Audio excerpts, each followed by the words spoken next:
What is happening out there, rotoscouts baseball fans? Welcome to a Tuesday show, gang. Another big one. A lot to talk about today. 12-game slate now. Started the day with a 13-gamer. Down to 12. Pirates and Yankees canceled. Big old storm coming at us here in the New York area. Hopefully we make it through the show. It's going to be another long one. Hopefully we get through. No storm-related outages or anything like that hit us. But if we zap out, know that that's probably what happened. I'll get back if I can, if that does happen. If the power comes right back on, obviously we'll fire the show right back up. But hopefully, knock on wood, nothing like that happens and we get through clean. But the Yankees, the Pirates, they're postponed. I just updated projections to take that game out just to make things a little bit more clear.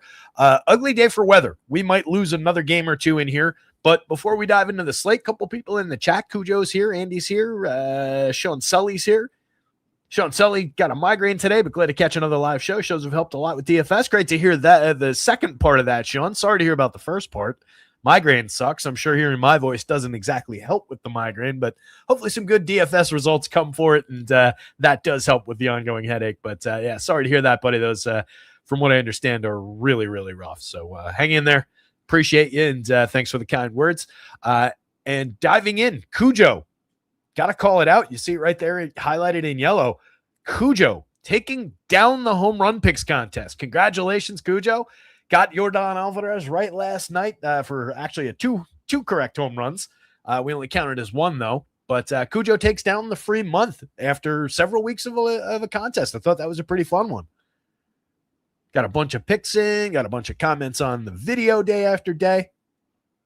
So we'll probably run that back.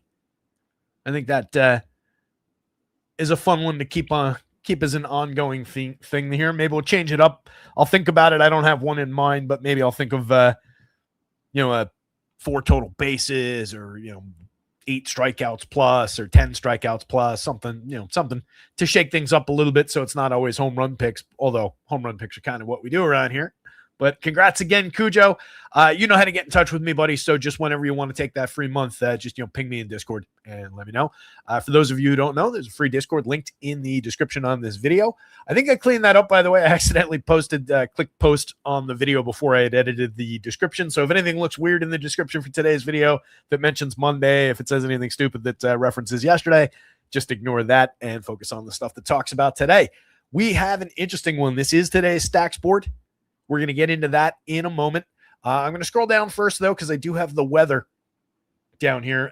As always, weather, to start out the show with somebody else's content. Weather from propfinder.app/weather. This is Kevin Roth at Kevin Roth WX on Twitter, and we are borrowing a screenshot from their website. Yanks and Pirates, again, already postponed. But you can see those first 2 games up there on the top left, not on the slate. But you can see some concern in Fenway. Primarily is the one that I would really have on my radar here. And then the other ones, no real issues, just more to highlight. We've got some good conditions in Coors Field for hitting. On top of it just being Coors Field, we've got the opposite conditions at Wrigley today. A 19-mile-an-hour wind blowing in today versus the 12-mile-an-hour that was blowing out yesterday. So the exact other side of the coin in Wrigley today.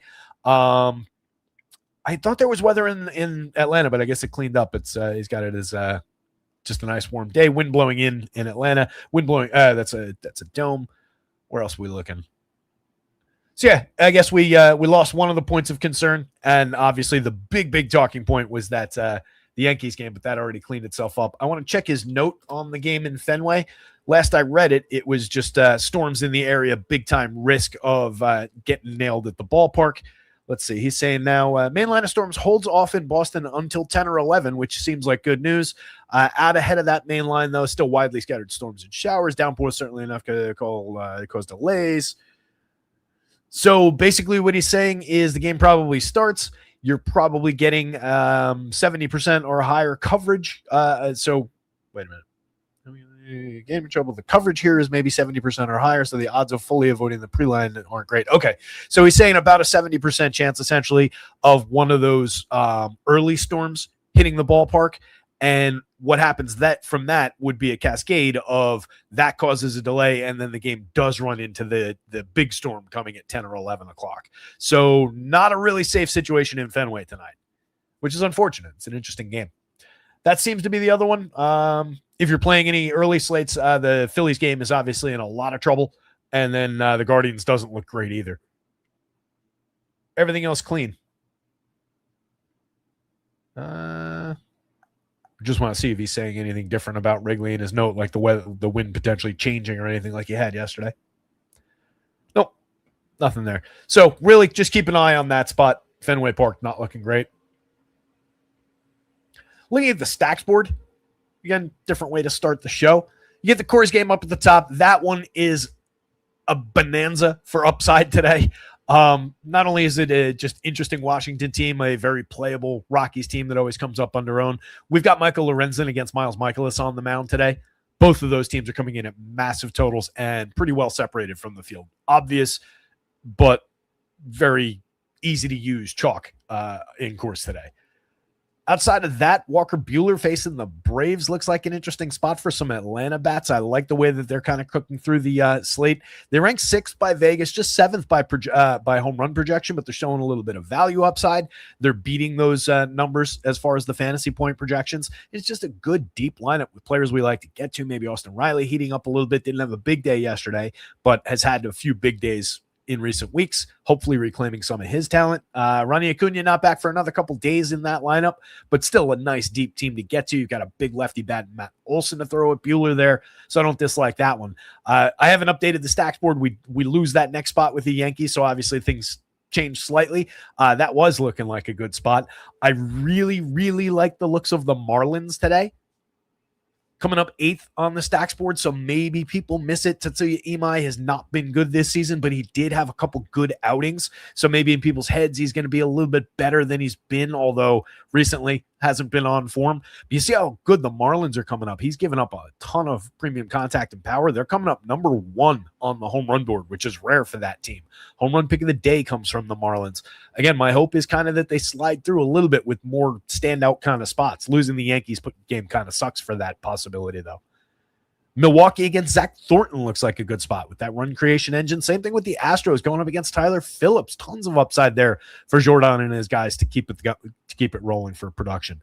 Then you get the Athletics and the Diamondbacks showing top 2 value, 1 and 2 respectively, on the FanDuel slate. 7th by value for the Athletics on DraftKings, but they make it up a little bit by being 4th in home run upside. They're going up against rookie Cole Drake making his debut.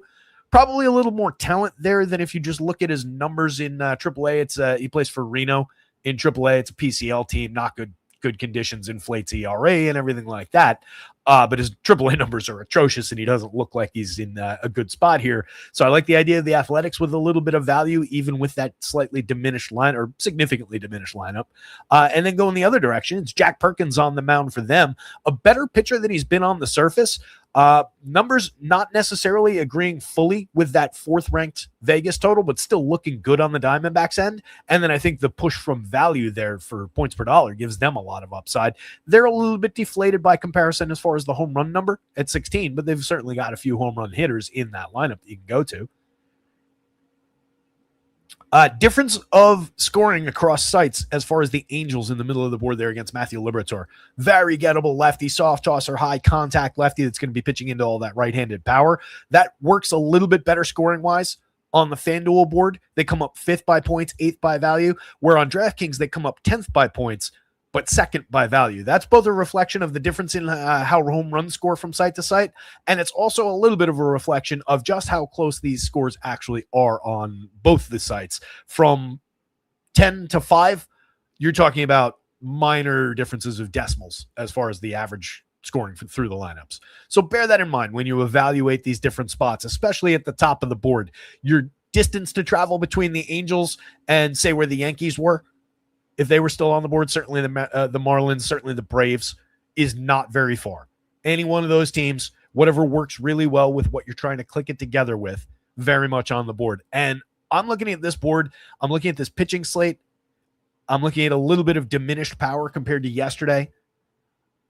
And I just think if it feels like it's going to play like either a incredibly straightforward slate where Coors goes off and Chase Burns dominates and nothing else is relevant, or it's going to be a total wild card slate. And I lean toward wild card. It's not a great pitching board. There's a lot of usable pitchers. There's only, a couple standouts, a couple guys who are really, really likely to go out there and shut things down. So I think it plays up and down this board. And you can get to teams like the Giants, the Mets in the middle of the board, the Royals on the other side of that game in Kansas City with good conditions again. Going down the list, you see a little bit of value on DraftKings, on Texas, on Baltimore. Baltimore is difficult to get correctly positioned in this spot against Ronheader Suarez. Apparently it is Ronheader. I've been saying Ranger all this time. They were talking about it on Central this morning. Not Roflo brought it up. He said Ronheader, and they questioned him on it. They said, isn't it Ranger? I've always said Ranger. And you guys know I go out of my way to try and get those things right. And apparently he just did an interview where he said, yeah, you guys call me Ranger. That's totally fine. But my mom always called me Ronheader. So we're going to change it up if I can remember to actually do it. We'll see.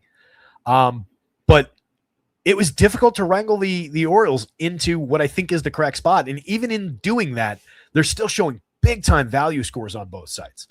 A lot of interesting righty bats, but Ronheader is pretty good. And then we hit just kind of a big middle section here. The one outlier that I really have an issue with is the Red Sox on the other side of that game.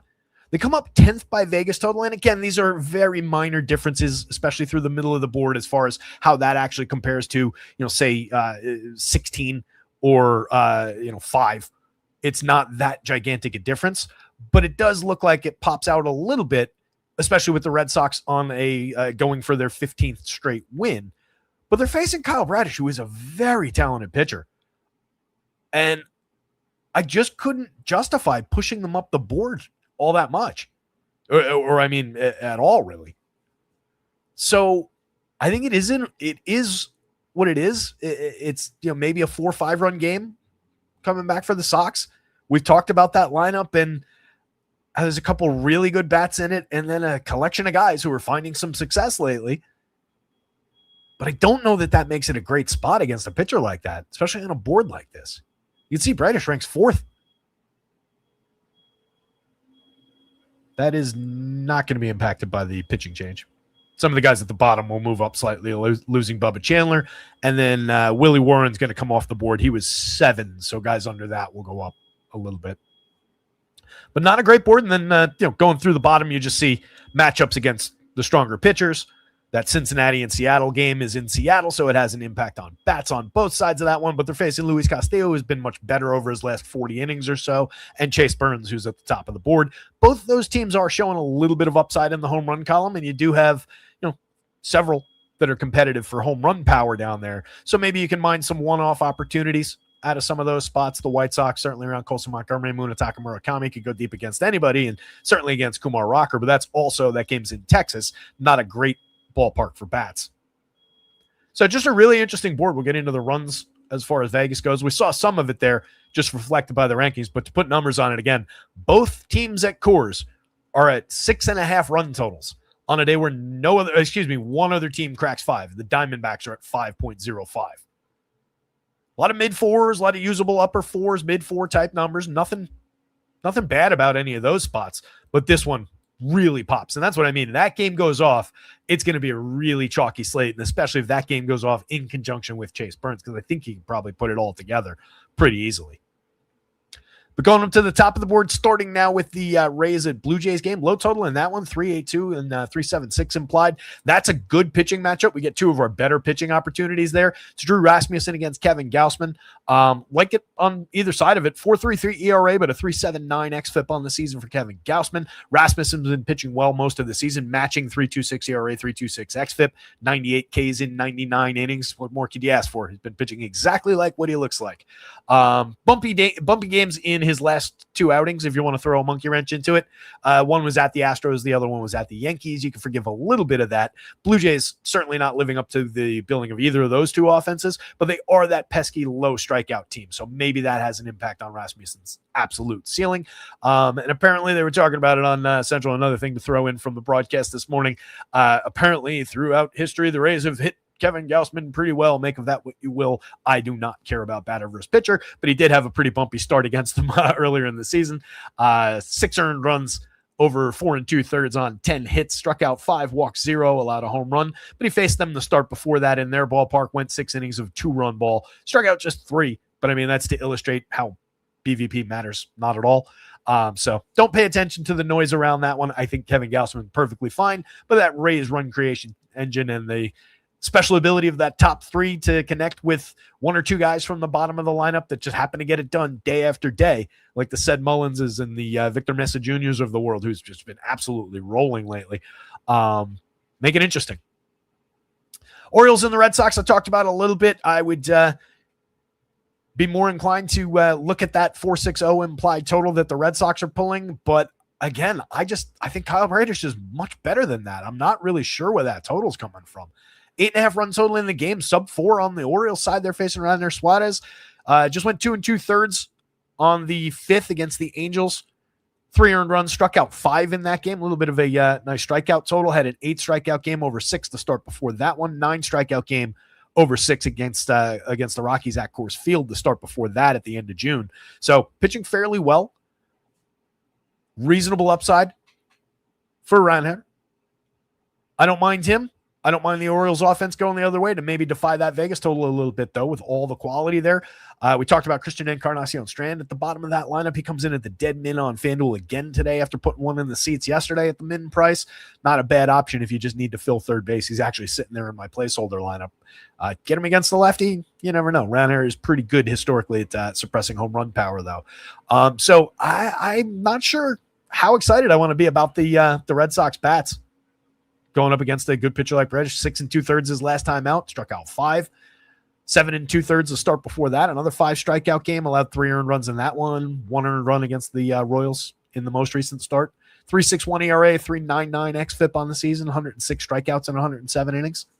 Kyle Bradish is good. Pods and the Braves. Mentioned the Braves, want to get to those bats again. We're just going to keep rolling those dice when they come in at near 5-run totals on a day where people might be distracted by the shinier objects on the slate.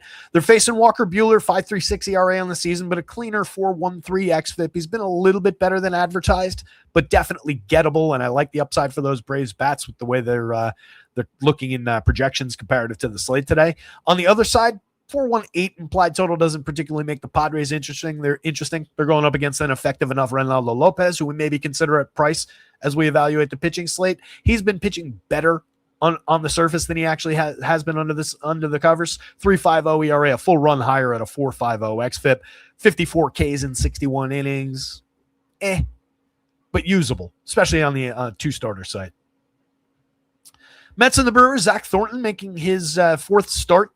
17 1/3, 15 strikeouts in those appearances. They're a little bit scattered over time. First one was back on May 20th. He gave up 4 earned runs in that start, 3 strikeouts, 2 walks. That was against Washington. That turned out to be, we knew it by the 20th. I would say that Washington was going to be pretty decent. 6 innings against the Phillies in his second outing. That was on June 26th.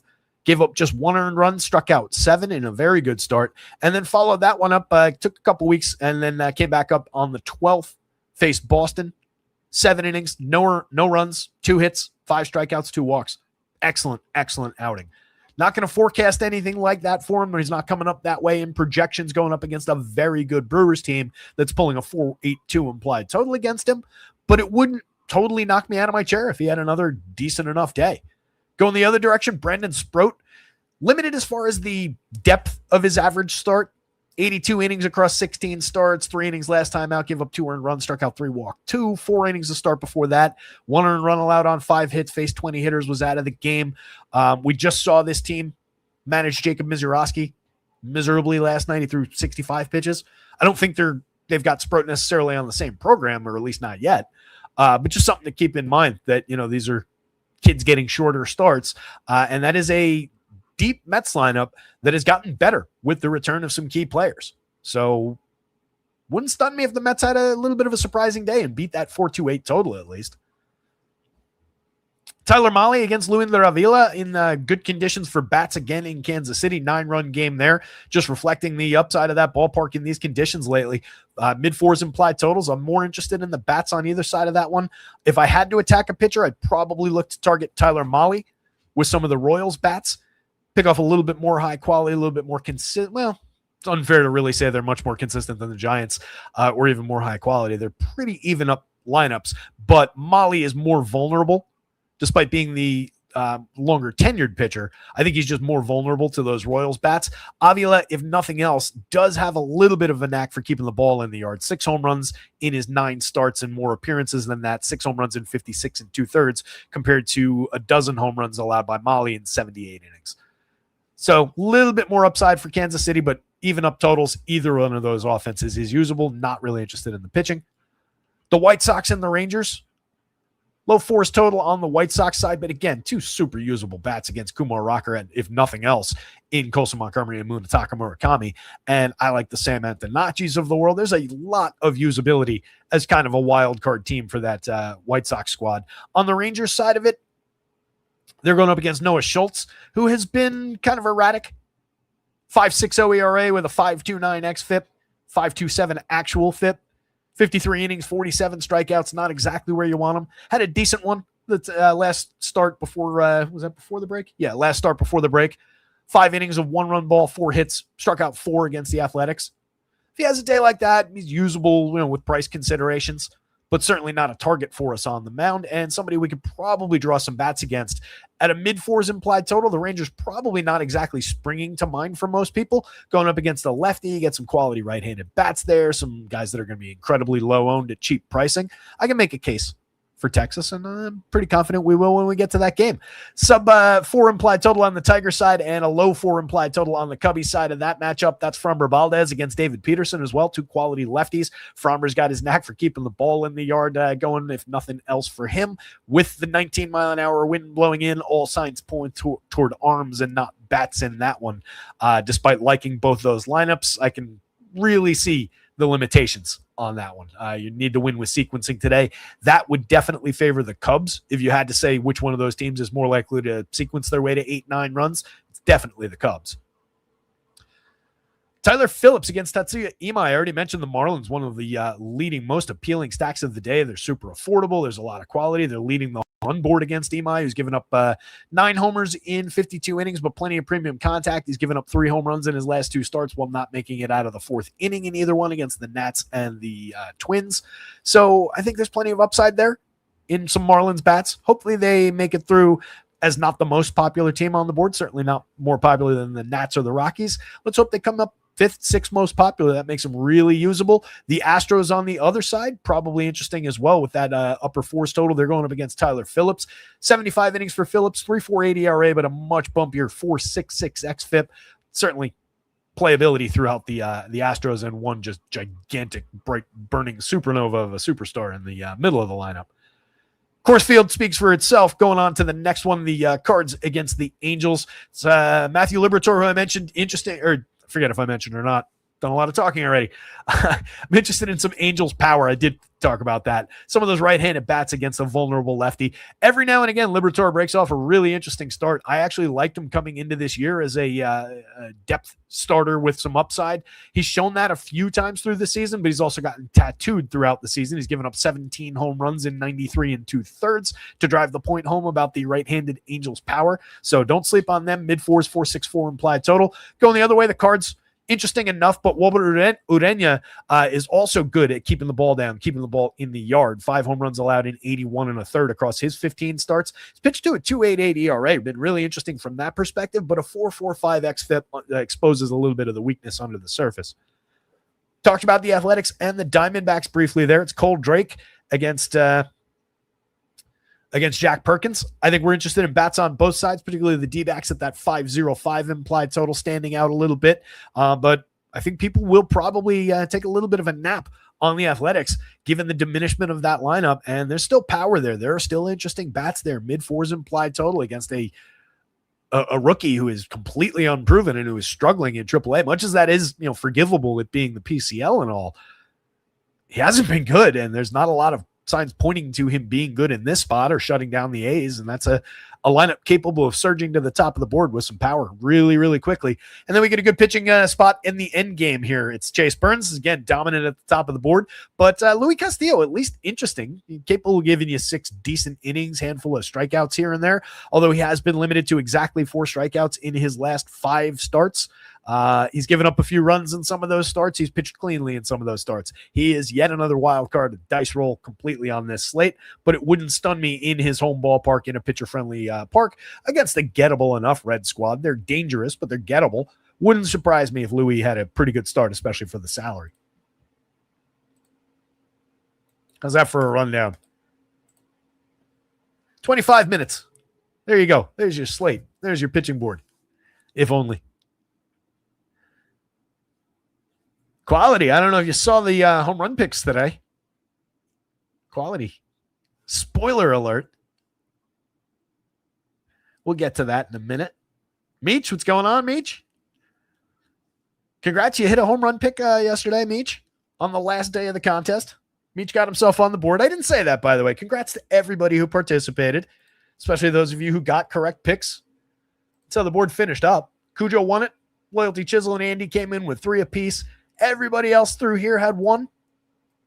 Larry C., Rabbit Hole, House, Reg Kell, Cap, Stephen B., Meech. And then a couple guys came up empty, but just speaks to how difficult it is. This is over what? With some breaks in there. That was running for 3 weeks or so for most of this this past month. It's difficult to nail these home run picks. We're talking about things with 3% probability on average, 6, 8% on a good day, 10% probability if you're outrageous. Pirates baseball, what's going on? Just getting into the pitching board, bud. Hit the like button. Subscribe to the channel if you get a chance. Also, scrolling across the bottom of your screen, I guess I should have killed the note about the ongoing home run pick contest, but jump in after the show. Leave a comment with your home run pick of the day. Maybe I'll pick my favorite. If somebody gets it right, maybe I'll give you a free week that you can also just go claim. I don't know. We'll figure something out. Leave a comment on the show is my point. But you'll see it come up at the bottom of the screen in just a second. Free weeks ongoing. Anytime free week, free first week on a weekly plan. So if you want to check out rotoscouts, if you just want projections tonight and you don't have them, you lost your subscription, got kicked out of some other site, and you just found us today, guess what? Your projections will be free tonight through the first week. Promo code TRYME scrolling across your screen right now at checkout on a weekly. 100% free first week on a weekly. Let's dive into the pitchers. Meet right on time. Yeah, exactly. Chase Burns, top of your board, 10-5 on FanDuel, 11-5 on DraftKings, offset by price pretty significantly. So this is one of those spots where there's a little bit of concern, certainly, around the Mariners putting even 4 runs on Chase Burns, especially FanDuel-wise. You blow up that quality start with several other much more affordable quality pitchers. That gets ugly really fast. But Chase Burns is more than capable of blowing away that Mariners team in that ballpark. Lot working for him, separated by a few points over Drew Rasmussen. The only issue with the Rasmussen spot is just the pesky nature of that Toronto lineup and how that collides a little bit with his innings. But I have no concerns. I like the upside. I think he's good enough to find some Ks against that lineup. And even if they are just putting the ball in play, he's very, very good at clipping off efficient innings, and that'll help him get out to the quality start. So 92, 97, I think he's correctly priced. I think he's in the right spot of the board. And then we get a pretty significant offset. That's a 5-point gap between Rasmussen and Gausman. You don't usually see that big of an offset that early on the slate. So there's a clear cut line, from 1 to 2 is significant enough, but then from 2 to 3 is a jump. 91, 10,000, not reflected in the prices. Kevin Gausman, good, and definitely good enough to beat that Tampa Bay team, but hasn't been pitching at peak Kevin Gausman throughout most of his starts this year. 91, 10,000, perfectly reasonable pricing. I don't object to it, and he's definitely capable of paying that off, but he's not going to match those other guys with projection, even though he matches with ceiling. There's arguably a little offset in ceiling for both Will Warren and Luis Castillo, and probably most of the other guys going down this board after Kevin Gausman.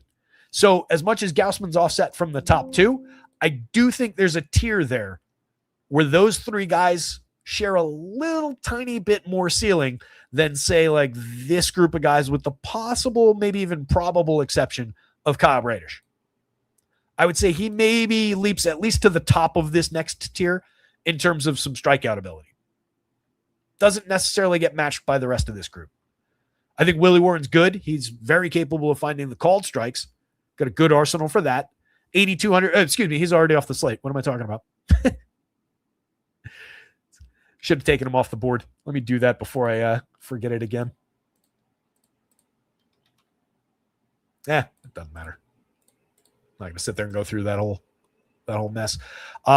So ignore what I said about Will Warren. He's gone. But Louis Castillo at the right price, 77.76. Again, decent enough spot in that ballpark. 6 clean innings.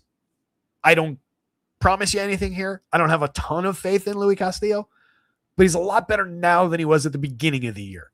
There's more reason to believe now, and the price really hasn't moved.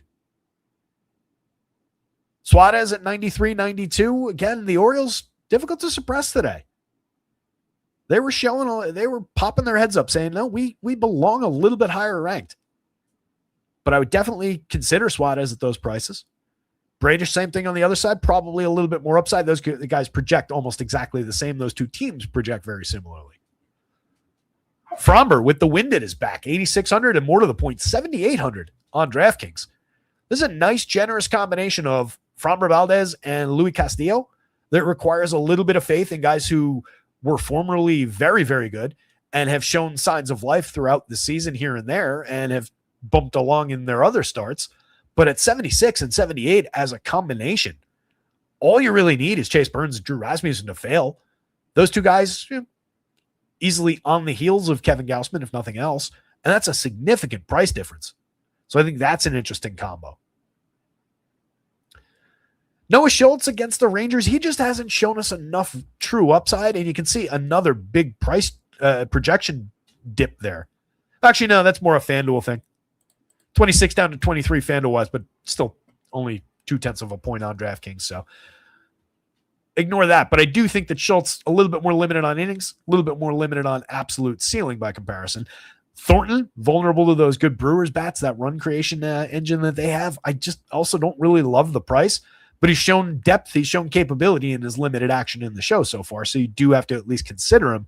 And on a short slate for quality pitching, I think he's at least on the board at those marks. Probably better option on DraftKings, where really 5 innings and an angle toward a win maybe gets you there. Kumar Rocker at the 6,400 on DK, certainly in consideration. 78 on FanDuel is at best borderline. I'd much rather have Louis Castillo at 77. David Peterson against Detroit, believable enough. Again, winded is back, making his 4th start for the Cubs. We'll at least consider him at 6,900 and 5,500 on DraftKings. Definitely is going to put him on the board. Urena at 8,086. I think the ability to keep the ball down, that St. Louis lineup, solid team in the middle of the league with some threatening bats. But I don't hate that spot. What I do kind of dislike is the 8,600 on DraftKings. 8,000 on FanDuel kind of works. There's enough there. I feel like that should have made him low 8s into even the high 7s on DraftKings to kind of put more balance into this slate. That would have been a good value option to have at a better price on DK.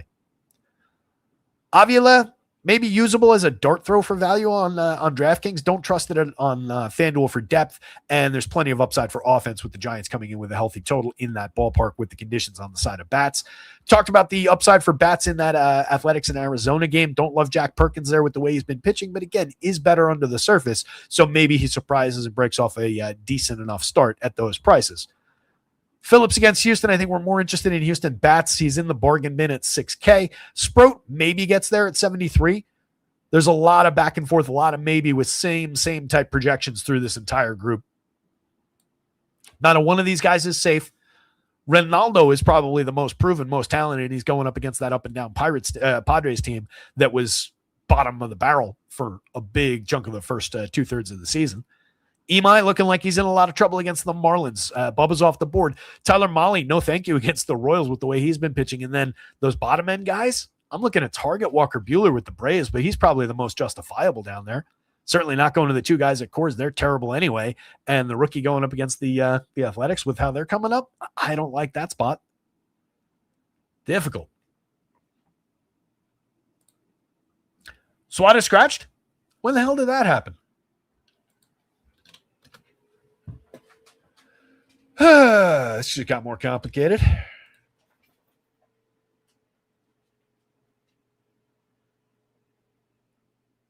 God damn, I completely missed that. That happened more than an hour ago. Apologies, gang. I've been talking about Runner, and he's scratched. Who's going for the Sox? Do we know? Shit. Sorry, guys. Normally catch stuff like that way before we start the show. All right. Wild card day got a little bit more wild cardy. It is now Eduardo Rivera.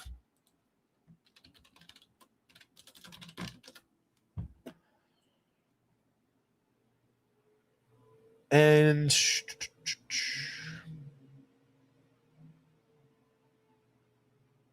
I would expect that's just as an opener.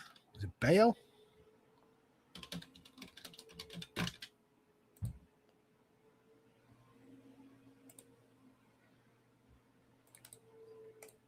That's probably like a 3-inning opener. Went 2 1/3 on the 17th. That's just 4 days ago.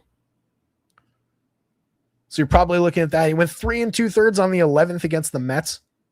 Faced 14 hitters in that one.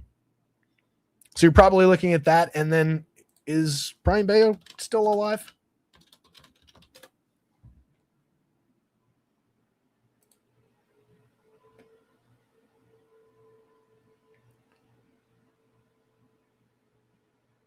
Came back up a week ago.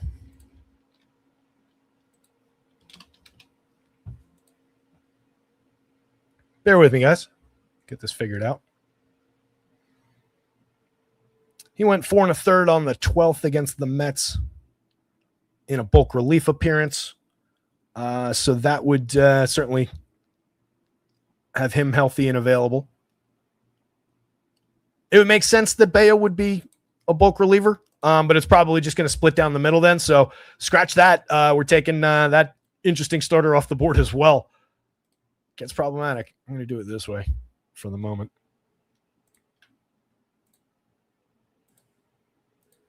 All right, so just ignore those guys. Anything else come off this board in the last little bit? Joe Coldham, what's going on? I appreciate you, buddy. Morgan Wiper saying, yeah, Boston, Baltimore, 95% to be postponed. I don't know that it's that dramatic, but it definitely is threatened. Big time issues with weather going on up there. As Roth had put it, it just comes down to luck as far as how those early storms pop.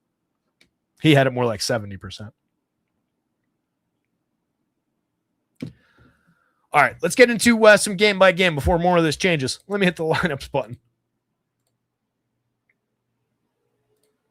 Oh, you know what? I need to get in here. Get Eduardo on the board.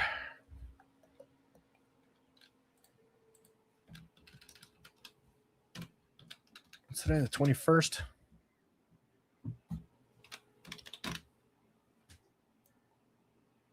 All right. I'll clean up the projections and everything for the starters later on. I just want to put right there.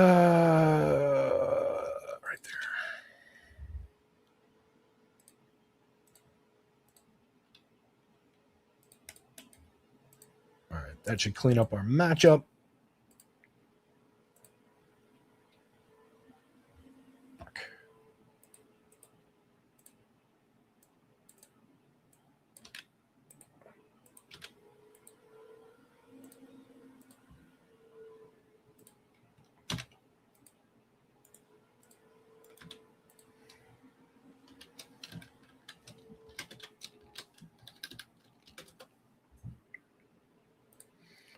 All right, there we go. We're alive.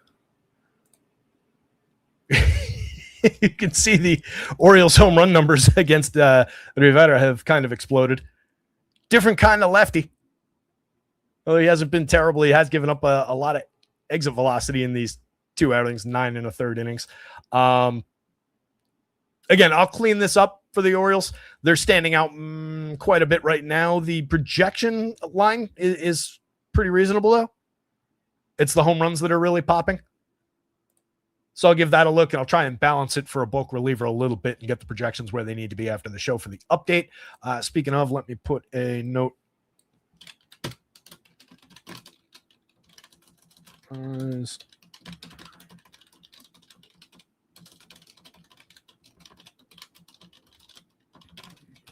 Bullpen game.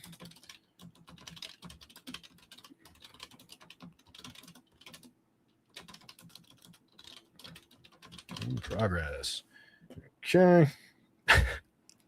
Nice clean start to today's show. Professional broadcasting. Gotta love it. I can't believe I didn't notice that.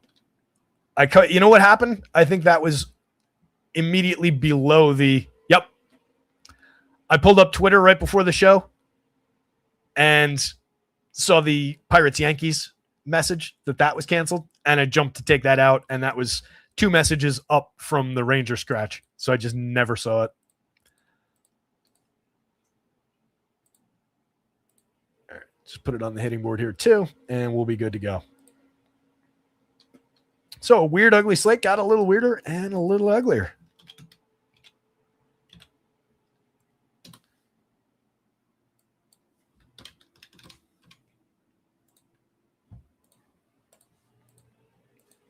All right, diving on in. We're skipping that first one because they're off the board now. We have Rays at a 3.82 implied total against Kevin Gausman. Again, Gausman, not pitching at peak form necessarily with that 4.33 ERA, but has a 25% strikeout rate, a 6.8% walk rate over his 20 starts, 112 and a third. He's pitching deep into ball games. Has a 3.78 xFIP under the surface, 3.76 SIERA. So certainly, maybe not a plus version of Kevin Gausman, but a more than usable pitcher. Coming in against the team with a sub-4 implied total, projects up toward the top of the board, third ranked overall starter, 9,100 on FanDuel with the upside to get you a quality start any given slate.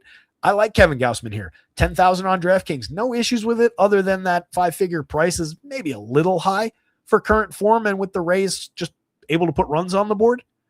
But there's nothing wrong with the Kevin Gausman spot in a home start here. And then on the other side, Drew Rasmussen, 9,700, 9,200. These are 2 of the top 3 pitchers on the slate. 25% strikeout rate for him. His comes against a 4.3% walk rate. You can see that puts him right at our 20% mark that we're looking for in strikeout minus walk. And it's reflected here. 3.26 ERA with matching xFIP and SIERA numbers. A little bit less so for Kevin Gausman. Slightly higher walk rate. Basically the same strikeout rate. Equivalent to a 17.9. And it's bouncier. 4.33 ERA. High threes xFIP and SIERA. Again, that's a very good, simple indicator. Neither one of these guys has an issue with power, both in the low threes as far as home run rate. I think it's more true for Drew Rasmussen, where he's inducing weak and medium contact on a lower trajectory. He's missing barrels more frequently, where Gausman's running into his fair share of barrels. He is a fly ball trajectory pitcher who's allowing a fair amount of hard hits right there and a manageable amount of exit velocity, but a full run and change higher. So in terms of which one of these guys is a little bit more vulnerable to the opposing lineup, it probably is Kevin Gausman. But between the 2 teams, there's not much difference as far as the top-heavy nature of the lineups that ask a lot from the randos at the bottom of the lineup that need to succeed. Some of these guys a little bit better than that, not necessarily all having the best of seasons, though. Chandler Simpson, I think, is definitely a lot better than that. The only thing keeping him afloat right now is that 282 batting average, 282, 318, 346. But he's gone basically nowhere with it in an 85 WRC plus. Just a 294 weighted on base is terrible. The 261 xWOBA I care less about. We've talked about how these blazingly fast guys can just kind of defy xWOBA because it's based a lot on not only the way that you strike the ball, which he doesn't at all, but where it goes on the field and what the expected result from that type of a hit is supposed to be. So guys with the ability to just beat that expectation to first base on a regular basis can defy xWOBA, but it's not putting him at a good, even 320, even league average weighted on base. So he's just had a lot going on, but he's nice and cheap. He does have, slate changing upside any given slate with his ability to swipe bags and score runs. But the 3 guys at the top of the lineup are where you want to live if you're going to the Rays at all to draw down against Kevin Gausman here. 4,900 is a nice price on Johnny Diaz at the top on DraftKings. They're doing you a big favor with that. He's at 13 home runs. He's getting on base at a 388 clip. Creates runs 40% better than the average player by WRC+. Strikes out 13% of the time, but sure, he's under 5,000. 3,400 on FanDuel, nice and usable. You have the first base, third base back on John D, so you don't have a positional conflict with him and Aranda, but you do have the positional conflict between the 3 of them at the top on DraftKings still, which just is a issue with this team because you, again, need all three of those guys in most of your builds with the Rays to really find the true upside for this team. Junior's your superstar, 5,900, 3,700, 29 home runs and counting. Kid is just an absolute masher, 154 WRC plus. Don't overthink it. If you're going to that team and you have to decide which one of those guys to use, it's Junior, and then it's which of the other two am I using. FanDuel, you run into that issue between you can get them all, but you have to occupy first base and util to do it. So not ideal, but more usability between those three on the FanDuel slate. Said Mullins, probably your next man up after those guys, despite the 199, 279, 344 slash line. He's hit a dozen home runs. He's stolen 15 bases. He's given you good fantasy days. There's quality there. And then Victor Mesa Jr., who I already mentioned, up to 8 home runs now, kind of on a roll. I think he's hit, what does he hit? At least 3 straight games. Right? Oops, that's the wrong Victor Mesa.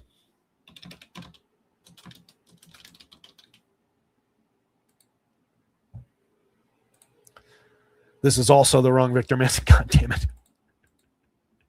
We have too many Victor Mesas. This one, 3 straight games. And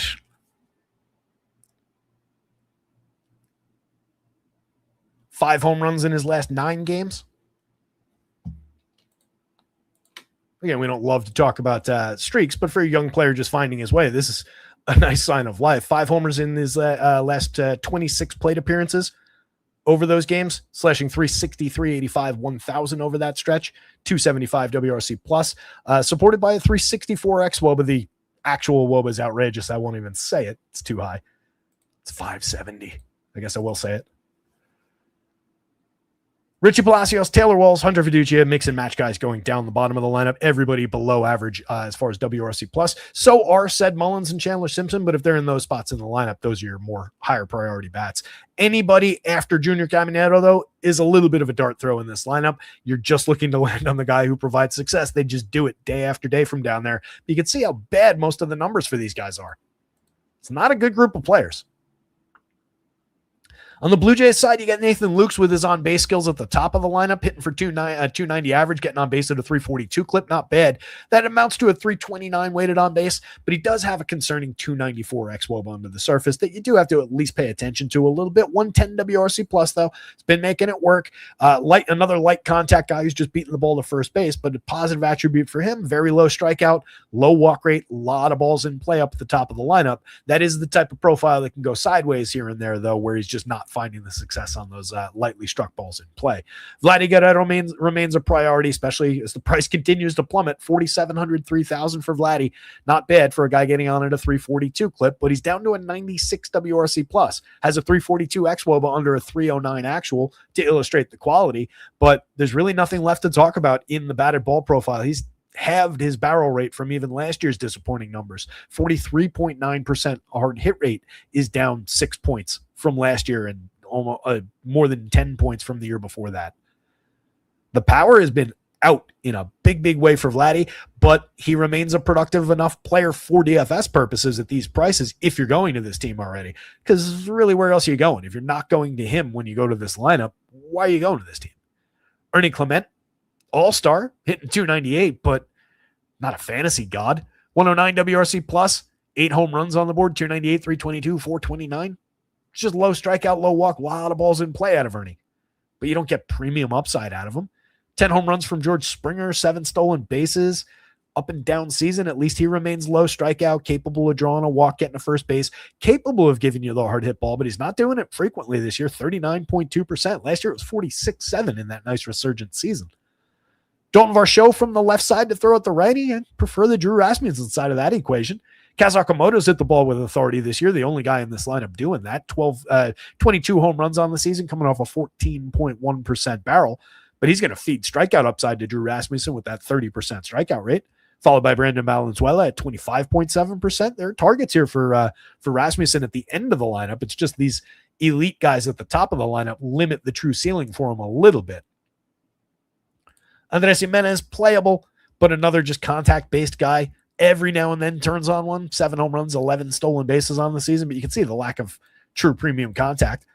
And then Jonathan Klass, another contact and speed oriented player. Not a good lineup on really either side, but very usable star talent up at the top of these lineups. Drew Rasmussen, Kevin Gausman, Rays bats, barely. Blue Jays bats is really like top of the Rays, top of the Blue Jays, bottom of the Rays, bottom of the Blue Jays. Separated that way. Not a great spot for bats. One of the priority pitching games of the slate.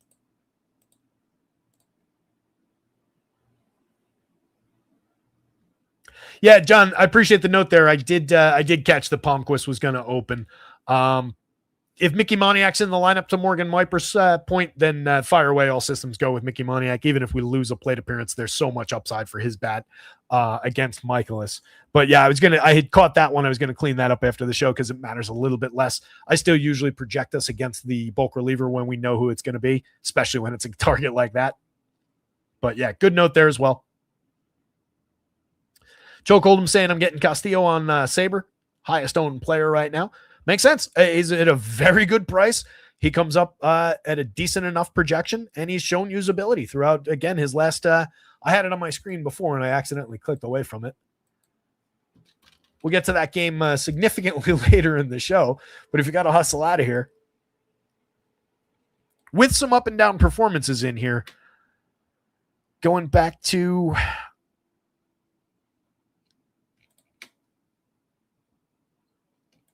that one.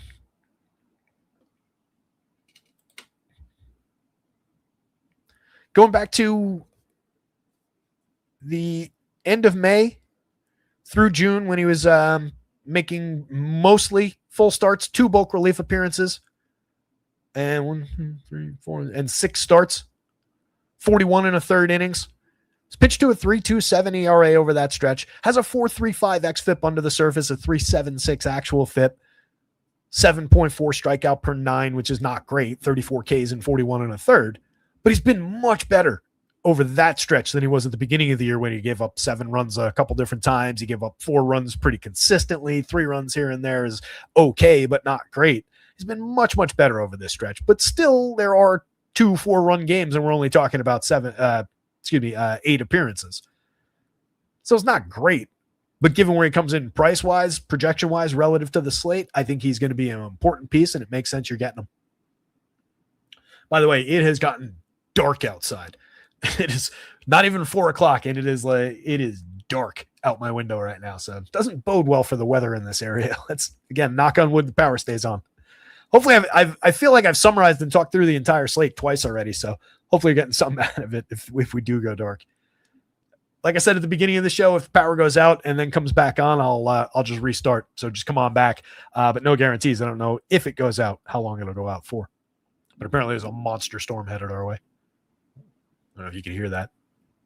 Kyle Bradish on the mound, an interesting spot to talk about before we get zapped into oblivion here. 9,000, 9,400. He's pitching to a 23.3% strikeout. Has an issue with walk at 11%, but a good swinging strike rate, 10.6%, capable of going and finding the Ks. 3.61 ERA and a 3.98 xFIP, clean enough. 4.29 Sierra. Arguably the actual number is around a 4-run guy, but he's more than capable of finding the upside through this lineup, finding some strikeout through this lineup. These Red Sox, hot as they've been, they come in at 22.3% strikeout with a couple big strikeout targets throughout the lineup. Even their best bat, Wilson Contreras, comes in with a near 25% strikeout rate. Willie Abreu, my favorite bat on this team, comes in with a 20% rate, monster power from the left side against the righty. He'd be your guy if you're going to the Red Sox here in that 4.60 total, but I feel like that's a half-run high. I feel like Vegas is excited about the Red Sox run here and has them about a half a run too high for facing Kyle Bradish, who, like I just said, in truth is about a 4-run pitcher. It should be a 4.15 total, something like that for the Sox. So don't get carried away with the Red Sox. They're perfectly usable around the guys who found success. But like I talked about yesterday, if you really look at this lineup and you're really being honest about it, you've got 2 premium bats there.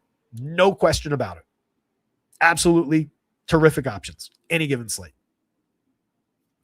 Anthony Siegler, Sedan Rafael is having a great 389 plate appearance, but we've seen him overperform for long stretches, not quite this long. Maybe he has truly found it this year and it's not going to fall apart, But that 284 xWOB under is 331 actual that tells me that there's nothing to believe there, that is not the case. 4.9% barrels and 31.9% hard hits. Those aren't good numbers. He's still very playable for DFS, especially in second in the lineup, 4,200, 3,100. The prices haven't moved. Multiple positions on FanDuel. Absolutely can continue to go there, but do so understanding the player that you're choosing.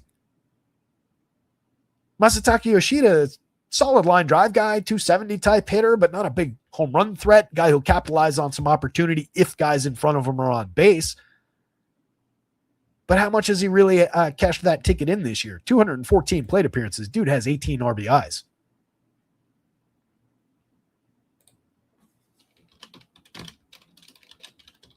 Since I won't get an opportunity to talk about him because that game got scratched, as a point of comparison, 122 plate appearances for Esmeralda Valdez in 30 some odd games. He's got 34 RBIs. He's closing in on twice the amount of RBIs and half as many opportunities as Yoshida has. He's also hit 13 home runs in that stretch. Kid's ridiculous. Caleb Durbin, nice surge. He's up to 10 home runs. He hit another one yesterday.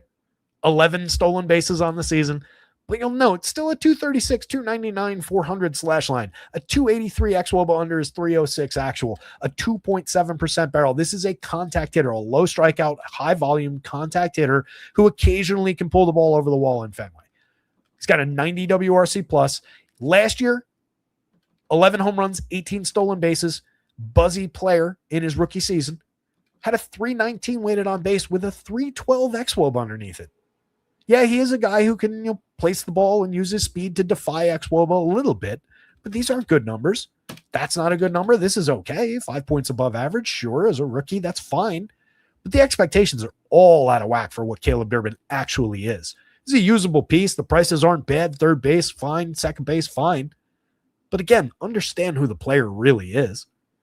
Jarren Duran struggled his way through the season. He has 13 home runs and 14 stolen bases, some good run scoring, some good ribbies, though. So for counting stats, for what we care about for DFS, it's entirely usable, still carrying an 11% barrel. He's down to 3,900, 2,900. There's more than just another outfielder there if you're choosing to target Kyle Bradish, but I don't think that's a great idea. All this is to just kind of illustrate that great streak as it's been, at some point this is going to end. At some point they're going to go pop, and they're going to look a lot more like the team for the next 2 weeks. They're going to look the 2 weeks after the win streak ends. They'll look a lot more like the team that we saw for the first 3 months of the season. Nice run. A lot of it is an illusion. Am I wearing my Yankees hat? Forget. Carlos Narvaez, Sung Chae Chang down the bottom of the lineup, mix and match pieces at cheap prices. On the O's side, we had Christian Encarnacion Strand sliding up to the 7 spot after a successful day yesterday. Again, put one in the seats. 8 plate appearances into his season this year. We talked about all his power, his success through the minor leagues, and just bounced around. Was limited as far as his output in his first promotion up to the show. Took some injuries back and forth to the minor leagues over the last season plus. But nice comfy price at $2,000. He makes a lot of things work as a one-off and has true power upside. And now we get him against Eduardo Rivera and probably Brian Bayo instead of Rainier Suarez. So monster upside lurking again for CES down the bottom of the lineup. You get Jackson Holiday down there at fair prices. Kid's got 5 home runs and 4 steals and 152 plate appearances. Provided some decent enough fantasy upside, carrying a double-digit barrel rate against an inconsistent hard hit rate. Too many strikeouts, but a lot of walks, helping him keep that on-base percentage in at least respectable territory. 321 xWOB under is 307 actual. Speaks to a little underlying quality. Right now, probably about an average player, but at second base, at those prices, an average player works. Lefty bat, lefty opener, but once we get Bayo in, presumably, again, Bayo, I don't know that for sure, but once we get a righty out of the bullpen, let's say, picks up a little bit more upside. Lodi Tavares, mix and match type outfielder, but capable contributor across multiple categories. Runs scored, some stolen bases, had a decent enough year. 301 plate appearances, just a 94 WRC plus. Nothing to talk about through the weighted on base categories, but 10 steals, 37 runs, 37 ribbies. Again, cheap player in the outfield. That's not nothing. We're just talking about what scores for fantasy. We're not talking about anything predictive through those numbers, but they have happened. They are things that score fantasy points. Kobe Mayo provides real power upside, 11.4% barrels, 49% hard hits. Has not really resulted in a ton, 13 home runs, but a sub Mendoza average 264 on base are not going to keep the bills paid. Sub 300 weighted on base with a 296 xWOBA and 84 WRC plus. Really needs to find the consistency, strikes out too much, doesn't draw the walk, 33.7, 7.4. But we're just hunting for these batted ball events again against a lefty opener now, and then whatever comes out of the bullpen. Tyler O'Neill, 2,400 on both sites, 10 plus in the home run model right now against the lefty opener. We'll see where that comes up in the final numbers. Struggling his way through the season, inconsistent playing time, but in the lineup more and more lately and starting to find the success a little bit. 6 home runs, carrying a 9.1% barrel, 42.7% hard hit. Those are pedestrian numbers for him, but they're approaching interesting numbers just in a vacuum, and it's indicative of him getting back to his actual talent.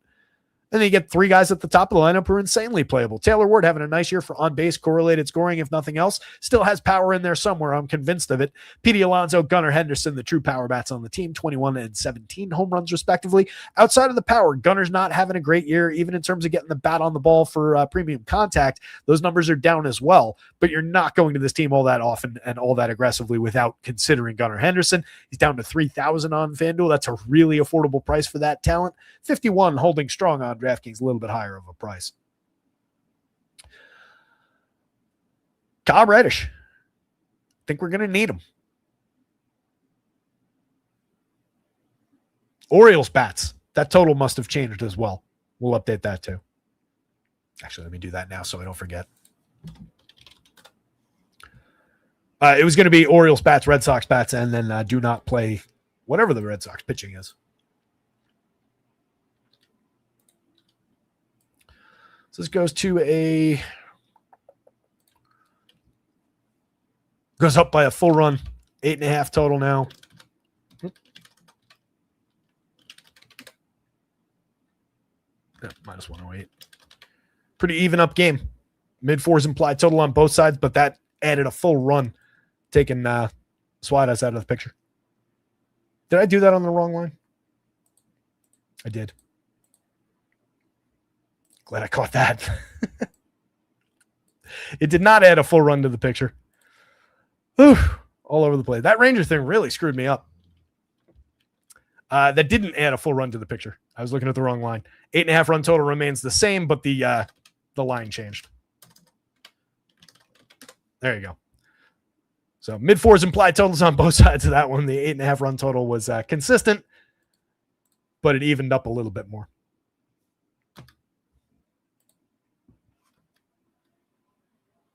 Did I just do it again? Oh, that's why.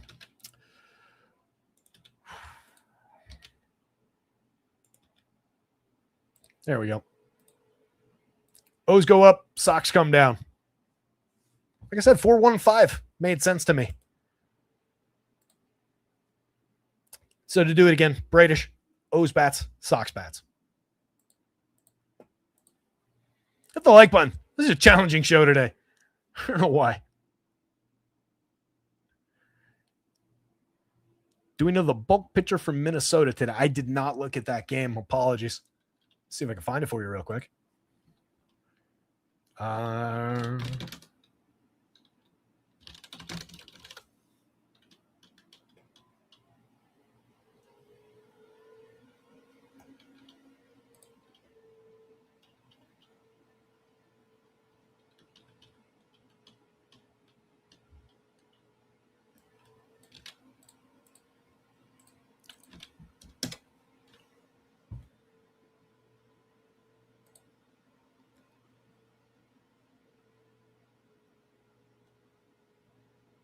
Oops.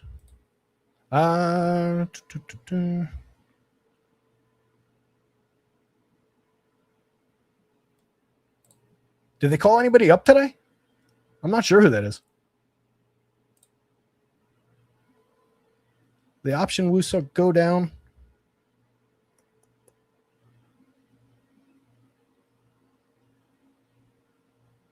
Might just be a pure bullpen game.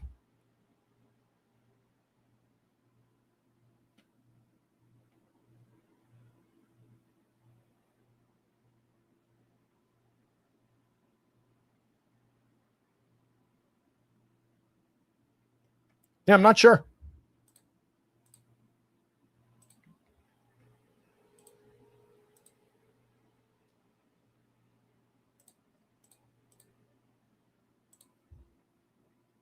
It is Jack Anderson. Okay. That was the last thing I just saw when I clicked away, was that they just, was it a waiver claim? All right. So there you go. Jack Anderson. Padres 418 implied total going up against the Braves 492. I'm interested in those Braves bats. You can see a little power lurking around the Austin Rileys and the Matty Olsons of the world. Ozzie Albies definitely successful season so far with 15 dingers. Michael Harris been killing the ball all season long. Like the upside for hopefully some sneakier than the average team with that kind of a total. Braves bats going up against a pitcher with a 5.36 ERA. He's better under the surface, 4.12 xFIP, 4.30 SIERA, 20.9% strikeout against 9% walks. There's not a lot of quality there. And what I'm really looking to target is all that exit velocity, the hard hits, the barrel rate that he's allowed. It's not a overly significant launch angle, but this is interesting. That's interesting. Both those marks are over our threshold. 9% barrel is not 10%, but it's close enough. Good enough for government work. Below average across all three plus categories. Not a single one of his pitches, the slider grades out right at league average. 0.49 above. But just a target here. At 7,500, can you mix Walker Buehler in here and there as an SP2 on DraftKings? You can, because it's a thin slate on the mound that's gotten thinner and thinner as the show has gone on. But you're talking about a guy who rates here. You're talking about a guy with a really limited projection against while not high quality, there's a lot of depth through here. There's a lot of same mediocre to bad type options that are just more likely to put a few points more than Walker Buehler on the board in the average start. And he tracks against this offense with nearly a 5-run total toward a bad start more frequently than several of those guys. So it's not a great Walker Buehler spot. Ronaldo going up against the Pods, again, capable of shutting that team down. They haven't been a good offense through the season. They've picked things up a little bit lately. He's 7,100 on DraftKings, 10.5 point projection, slightly better than Walker Buehler.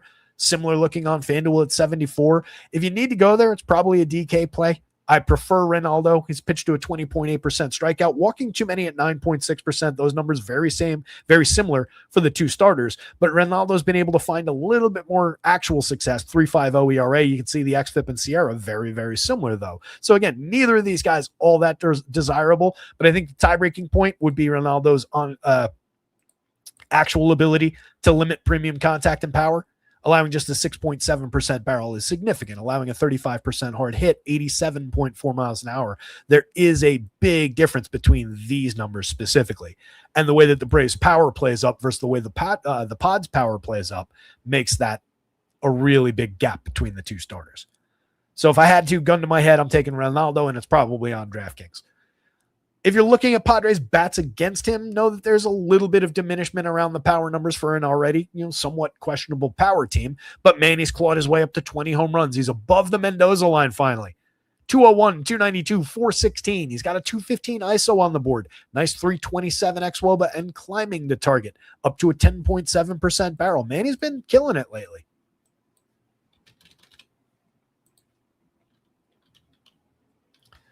We talked quite a bit going back a couple months about not giving up on Manny Machado. And here he is. I think is it fair to go back to our drowning analogy and say that he's got his head above water at least at this point? Going back to the beginning of June, 10 home runs, 20 runs, 27 ribbies over the last month and a half.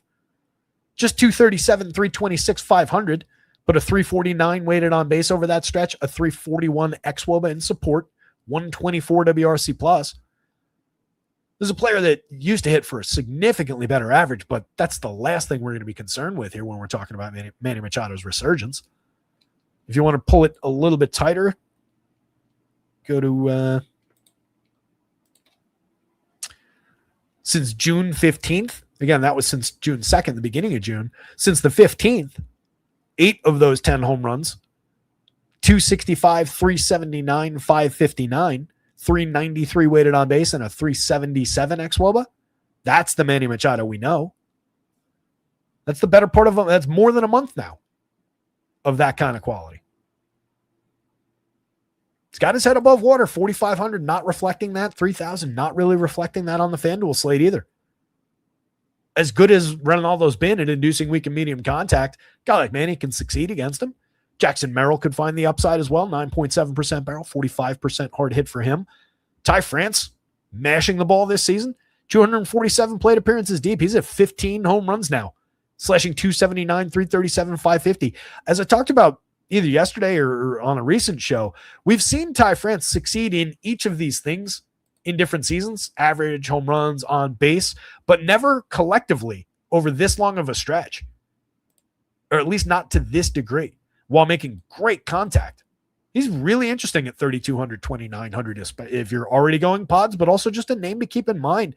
A one-off at first base in the heart of a lineup that is at least in a reasonable enough place. That's not a bad guy to just have in mind as you're building lineups if you're hand building. Playability through the bottom of this lineup too. Mediocre as this team has been overall this season, it's got all their prices down.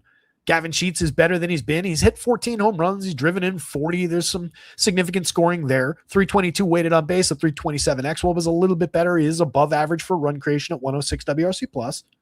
Usable.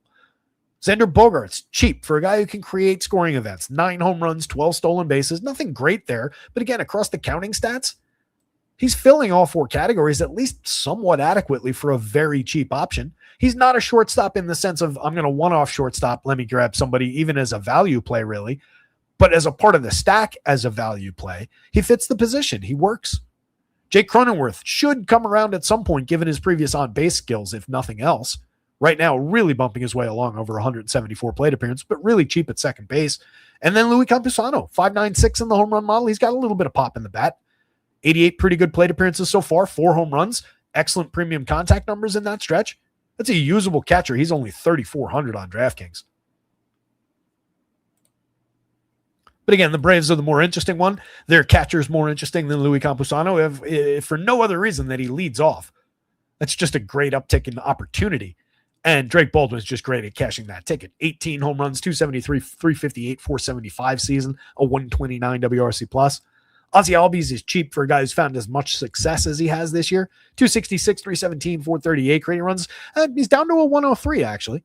It's coming down a little bit. 15 home runs on the board, as we've discussed. That 290 xWOB has been staring us in the face through this entire stretch. What do the last 2 weeks look like for Ozzie? I didn't catch that yesterday when we flew through this team. He did hit a home run yesterday. He's back on the heater if he was ever off it. Let's see. Excluding yesterday's game, we'll go to the same. We'll go to the 14th. Yeah, the slash lines come down somewhat. 275 weighted on base and a more concerning 232 xWOB over the since mid-June, June 14th. 70 WRC plus, has hit 4 home runs and scored 17, drove in 16 to kind of mask it. He's not striking out, still putting the ball in play. Just a 220 batting average on balls in play over that stretch. So an unfortunate few weeks for Ozzie. And that's the up and down nature of his game. Again, going back to weighted on base versus xWOBA, that's been standing out all season long. And he's a guy who's defied it in years past, but he's also suffered in recent years from normalization against it. So hopefully we don't get the downside of the coin, but he's nice and affordable. Again, went out, hit his 15th home run yesterday. Matt Olson, I love that option, 9.73 in the home run model. I'm surprised it's not a little bit higher, to be quite honest. 26 home runs on the season for the big lefty, absolutely mandatory in Brave stacks.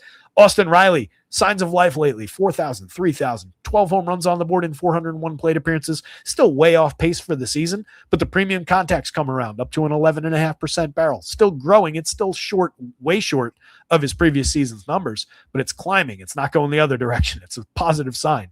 Michael Harris has been at those numbers all season in terms of premium contact. Still above a 300 average, getting on at a 331 clip, 506 slug, 359 matching weighted on base and xWOBA. Kid's a killer. Still under 5,000 on DK, 3,300. I don't get these prices. Mercer the Bond, more a mix and match, a utility guy, but plays 4 positions on FanDuel. He's hit 10 home runs. He's been very, very useful when stacking this team this season. Nice and affordable option. Less appealing on DraftKings. The price is fine. He's very usable, don't get me wrong, but as just another outfielder, it's not great. It's not stand out as much as being able to plunk him in at second base and take an additional outfielder from a different team instead of booking a second outfielder from this one. Doesn't work quite as well. He's also less necessary with the four-player limitation over there, though, too. Mike Yastrzemski, Brewer Hicklin, Jim Jarvis, mix and match pieces down through the bottom of the lineup. Pretty weak, 262 plate appearances out of Yaz. He is up to a 43.5% hard hit rate, at least. That's something to keep an eye on. Guy who's hit the ball pretty squarely from the left side over the years. Nice and cheap in the outfield. Could be, honestly, for the price difference, a better outfield option than Mauricio Dubon going up against the righty here. I don't hate Yaz in that back and forth, especially if Dubon gets more of the ownership. That's a nice price offset.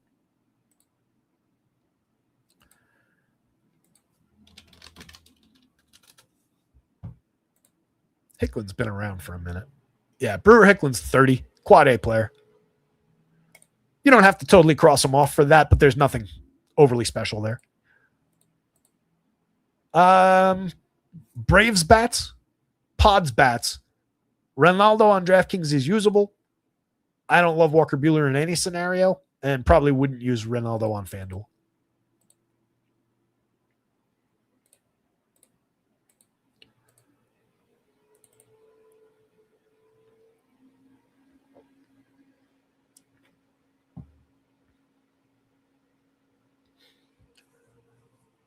Morgan Wiper saying, counterpoint to Manny Machado is the other big Padre contract, Xander totally cooked.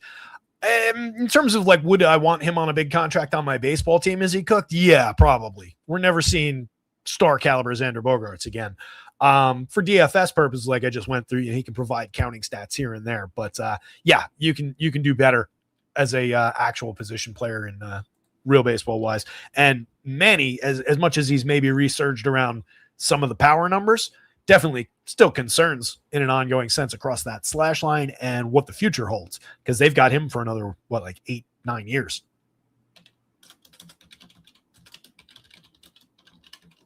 How long is Bogey's contract?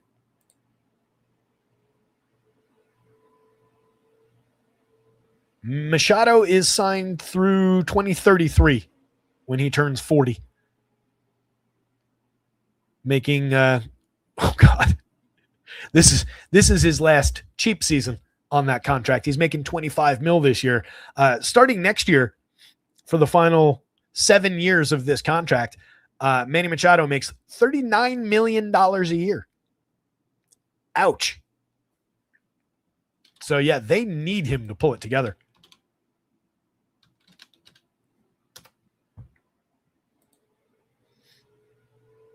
Oh wow, Bogey, they matched that length with Bogey? That's a problem. I didn't realize they had signed Bogey to a matching contract. He's out to 2033, his age 40 season as well. He's only making 25 a year, including this year and going forward. But that's a problem. Yeah, not good. Not good for the Pods going forward. Yeah, Morgan Wiper had that info at hand. I was looking at Sport Track, but yikes. Local scuttlebutt, the Pods want to offload him. I mean, if they were going with a $40 million a year is a tall order. You're not getting the Yankees to bite. You're not getting the Dodgers to bite, and they wouldn't trade him to the Dodgers. Texas, no. Cubbies, no. Just thinking like big market squads. The Mets? The Mets might be dumb enough to do it. Are you allowed to play shortstop with a Walker? Pod's better off going chapter 11. Well, the good news for them is they're owned by some hedge fund, right? Do they have all the money in the world? They were bought for $3.9 billion. Jose Feliciano, Clear Lake Capital.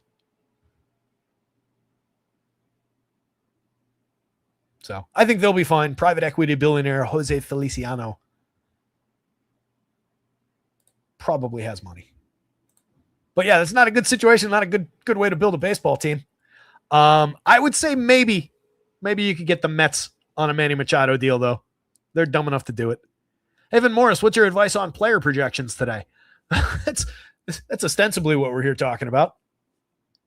It's on the screen in front of you. What do you have a specific angle that you're looking to talk about, or a specific question that you want to zero in on? I'm happy to address anything. Otherwise, we're just kind of talking our way through the slate. I did a big summary at the beginning of the show through the stacks board, through the runs board, and through the pitching. And now we're just kind of going game by game, looking through the hitters and the various matchups. So just depends on what specifically you're looking for. If you just want a short summary of the slate, you can kind of find it at the beginning of the show if you rewind. If you're looking to go deep game by game, that's what we're doing now, as I get sidetracked by some of the tangents as well.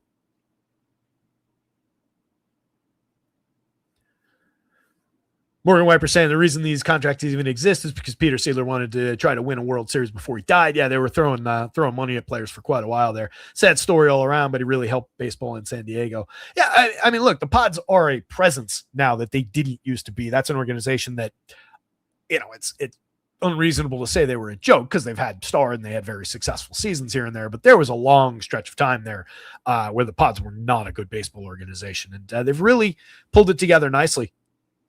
From let's say the last 25 years, they've seen a nice upswing. Anyway, let's get back into some game by game, eh? Brandon Sproat going up against the Mets, his former organization. Zach Thornton coming the other way against this high-quality Brewers lineup. I almost called them the Brew Jays. I am all over the place today. Kind of like Brew Jays, though. A bird with a couple of beer pints. 482 implied total for the Brewers. I think we can throw some of their bats at Zach Thornton here. Love the upside around Jackson Churio, William Contreras. Andrew Vaughn had a big game yesterday. We talked about his bat whenever he's been available. 180 plate appearances this year. Vaughn's at 312, 394, 490. He's only hit 3 home runs. The power can come and go, but he's a guy who has proven that he can put the barrel on the ball at the major league level. He's only 3,300, 2,900 facing a lefty today. That is a big time spot for Andrew Vaughn as far as value goes, and a big important piece of stacking the Brewers. So focus on Andrew Vaughn in addition to the stars at the top of the lineup, and you get interesting bats throughout with this Brewer squad. Everybody except for, with the possible exception of Joey Ortiz at the bottom of the lineup, is at least interesting here. Chudio's a superstar, and honestly, at 53, you could have priced him an easy $500 more, and it wouldn't have been a problem. 37 on FanDuel, you could see 4,000. He's hit 13 homers, stolen 10 bags, and 301 plate appearances. Growing star. Bryce Turang, excellent second baseman, but very expensive at the position. You can fill that with discount players, but Turang's one of the high-class options at the position. 14 homers, 15 steals, 124 WRC plus. And then getting down to the bottom of the lineup, Garrett Mitchell, featured on Central this morning. They did a nice deep dive. He's a player we've been talking about all season long because he has been murdering the ball. 13.8% barrel, 49.7% hard hit, 8 home runs, 283, 368, 465, 354 xWOBA under his 363 actual says that it's all real. Former first round pick too. I didn't actually realize that or remember it anyway. Same first round as Jordan Walker and other players from that year. He was drafted the same year as other players from his draft year. Well said, sir. Rookie Luis Lara and Cooper Pratt down the bottom of the lineup. Both interesting options. 3,000, 3,200, 26-27 on FanDuel. Both guys affordable. Pratt's been here for a little bit longer. 267, 356, 360. Fitting right in with the team theme. And Luis Lara's got a lot of prospect pedigree. So that's an interesting player. And then our guy in the 6th spot, Mr. Gary Sanchez, coming in at 3,400, 2,700. Gary has made a career of hitting the baseball very, very hard, brutalizing mid-board left-handed pitching. All he does is hit home runs. You're not looking at Gary to succeed for sequencing, even though he's getting on at a 381 clip on an elevated walk rate this year, not striking out this year. You're just looking for the power upside. 9.60 in the home run model. Could have been 10 plus. 8 homers in 181 this year. 217 ISO. 365 weighted on base and a 370 xWOBA. In his small sample, Gary's put up star power hitter type numbers. And that's who he's always been. Much as people malign him, don't like him, kick him off teams, that's who he's always been. The power's always been real.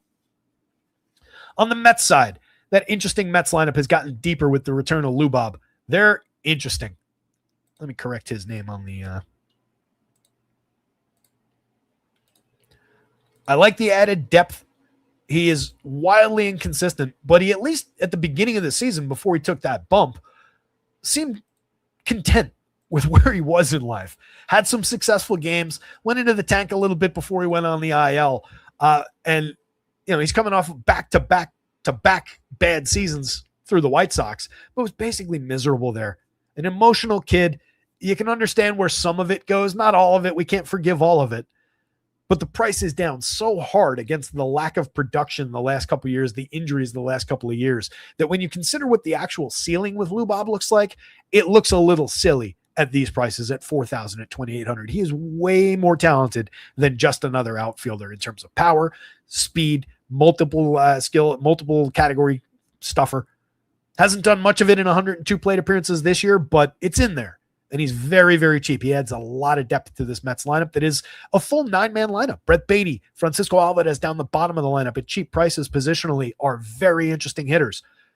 Baty has been bad over 341 plate appearances this year. There's no denying it. 276 weighted on base, a 303 xWOBA, 75 WRC plus. He hasn't even struck the ball as consistently well as he did last year. Last year, 12.8% barrel, 46.7% hard hit. This year, down to 8.3 and 38.9. That's a big problem. Last year, he blasted 18 home runs in 432 plate appearances with an adequate slash line. So he's down hard this year. Going up against Brandon Sproat, who has allowed 90 miles an hour of exit velo, a 41% hard hit rate, 8.8% barrels on the 13.4 degree average launch, 4.26% home runs. That speaks to the upside for a lefty late in the lineup at a cheap price who is still capable of putting bat on ball, just has done so less consistently this year, only 5 home runs. At some point, Brett Baty's talent is going to win out. He's a better player than he's been this year. Alvarez has a 15.8% barrel. He's hit 11 home runs in 244 plate appearances. Costs $3,500 where you need the catcher, $29 where you don't. You can play him like their first baseman, although with that, you still want to get to Jared Young pretty consistently. He's $2,500 in the heart of the lineup, has first base and outfield eligibility, so it's less of a problem positionally over here. First base catcher over here, no conflict there. He's only $2,400 on DraftKings too, 10.4% barrel, 46.1% hard hit. He's got 6 home runs in 167 plate appearances, just average as far as the weighted on base numbers go. We'd like to see more ISO, more success punching the ticket for those premium batted ball events that he finds, actually finding extra base hits, finding a few more home runs and pushing the ISO, but all the skill set required to do that is there. Low strikeout, medium walk rate to go with it. Benji's interesting. He's also in the right spot in the lineup now. Gets on base at a 323 clip, hits for a little bit of power, has some stolen bases. Just was miscast in that leadoff role. Belongs to AJ Ewing now. 343 on base for him. They corrected that issue after we talked about it. 116 WRC plus. Ewing's a nice piece of correlated scoring. Carson Benji's a guy who could drive him in from the top of the lineup. Both players belong in a lot of your Met stacks. You can definitely get them both together, but now you're occupying 3 outfield spots because you're absolutely taking Juan Soto in almost every Mets build you have.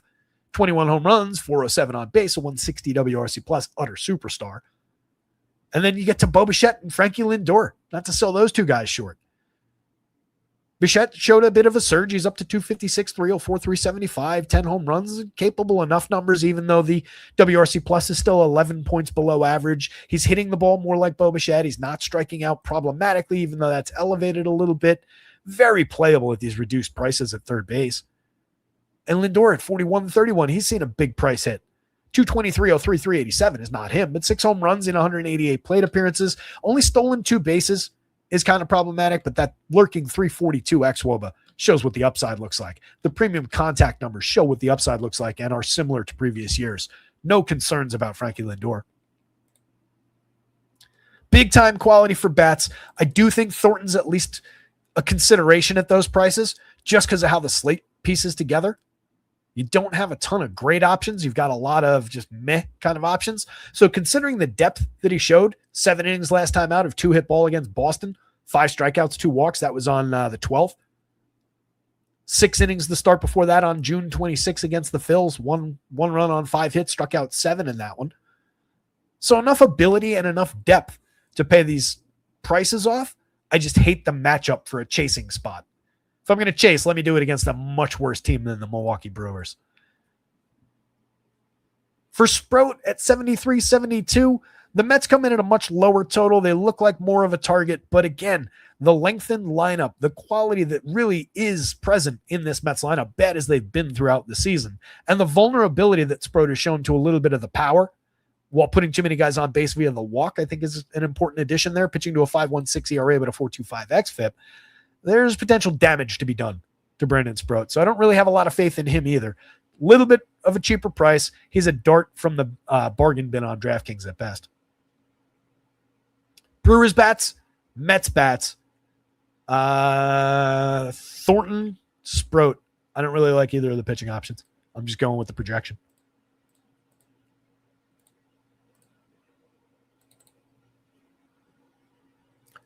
B-Dude, what's going on, buddy? Good to see you.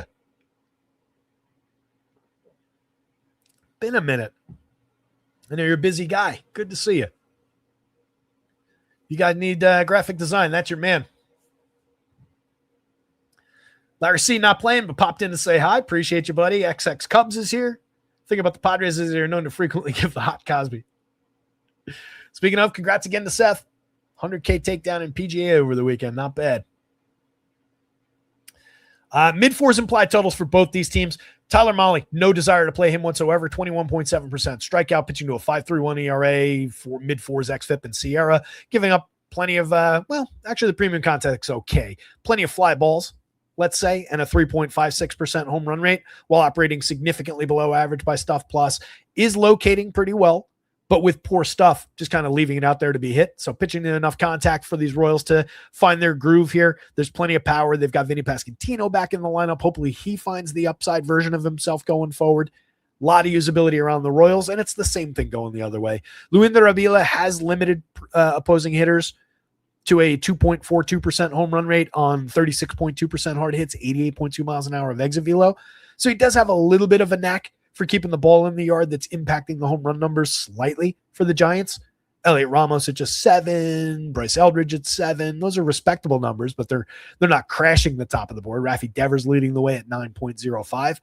But you can see the offensive upside, good hitting conditions as it's been in Kansas City for the better part of the last 10 days. So focusing on those bats, 4,300 for Elliot Ramos, 29 on the FanDuel slate. Kid's just good.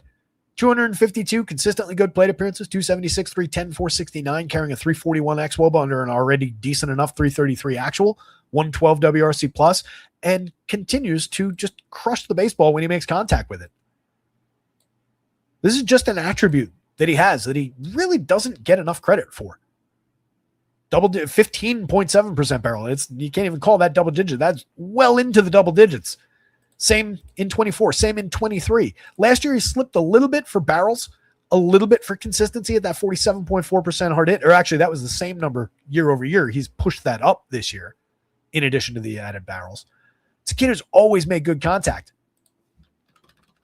21 homers in 695 chances last year, 22 and 518 the year before that, and then 60 plate appearances, just one the year before that one. Bryce Eldridge has found a ton of success in 235 chances since joining the team. Big part of this team's resurgence. You can time their turnaround across hitters like Rafi Devers and some of these other guys and just playing better in general to basically when Bryce Eldridge joined the team. 3,500 on DraftKings is at this point inexplicable. 271, 366, 483, a 135 WRC plus. We're talking about 235 plate appearances. I'm not talking about a kid who joined the team 2 weeks ago. He's been here for most of the season now. This is ridiculous. It's probably just that significantly cheap because it does conflict with Rafi Devers if I'm giving DraftKings any kind of credit. But Devers is also way too cheap. So they're just not paying attention. Devers is up to 20 home runs, 113 WRC plus. Looking a lot more like Rafi Devers lately. 11.4% barrel, 50% hard hits. Casey Schmidt is the most expensive player on the team on DraftKings. Which, sure, he's having a nice year, but that doesn't actually make sense. 12.1% barrel, 44.1% hard hit. Great. Nothing to argue with there. Making tons of contact, putting tons of balls in play with that sub 20% strikeout against just a 2.6% walk. He's hit 19 homers. Great slash line. We could use some more on base out of him. He's technically underperforming with all this, but he doesn't belong as the most expensive player. Even with that in mind, though, that's still a sub 5K price by quite a bit. good value marks on the Giants. Where they come up on the value board? 7th by DK value. 11th, just flat middle of the board projection-wise. Coming up 18th by home run. Again, a little reflection of what Avila has done in terms of limiting the long ball a little. But that value mark stands out a little bit. For the quality that you can get from this team, Willy Adames, super playable at 37, 3,000. He's hit 18 home runs. Totally inconsistent over 401 plate appearances and not the resurgence that we saw second half last year, at least not yet. But there's still dangerous power there. That's a very playable shortstop at price. Jung-Hoo Lee, excellent for average. Guy who can put the ball in play like crazy, get on base, provide correlated scoring from the bottom of the lineup. I kind of wish they were hitting him 9th so we could bring him back around to Elliot Ramos. Jesus Rodriguez, maybe a little bit interesting. Cheap catcher option with outfield eligibility. You can move him around the board. More interesting probably across multiple positions on FanDuel for 2,300. Got to see where the batted ball skills go, but 2 home runs and a stolen base in 46 plate appearances. Drew Gilbert, just a mixer. And then Christian Koss, a middle infielder for a very cheap price. 20 pretty unsuccessful plate appearances so far. But yeah, he was up here for a little bit last year. 191 plate appearances last year. 3 homers, 4 steals. Inconsequential impact. But this is at least from through that stretch. It's a very playable Giants team for all the value you can find. They're a little bit more expensive on FanDuel. They were, what was it, like 11th by value? But it's a deep slate. Very usable in a high-quality run environment here. Going the other direction. I prefer the Royals bats a little bit, as excited as I might have gotten about talking about the Giants there. Guys like Carter Jensen at 4,800. That's another catcher leading off today. That's an ideal spot. Not, I say today, because I talked about the other one, but he leads off all the time. 3,100 on FanDuel where you don't need the position, but you can slide him in. It's not as ideal because you want to use some of the first base shares on Jack Cagliano, and you want to use some of it on Sal Perez. You want to use some of it on Vinny Pasquantino. So even with the util spot in play, we're taking multiple bites at that first base catcher position now. Gets a little problematic on the FanDuel board. You get positional conflict between, let's see, Sal and Vinny on DraftKings, plus Jack's multi-position, but you can at least slide him into the outfield over there. But these guys are colliding with one another, which makes lineup building a little bit of a challenge, but challenging lineup building also slides them down as far as popularity and public use too. So something to consider the back and forth of there. Layton Thomas at 3,800, 2,700 is really interesting. He's seen a nice bounce in recent games.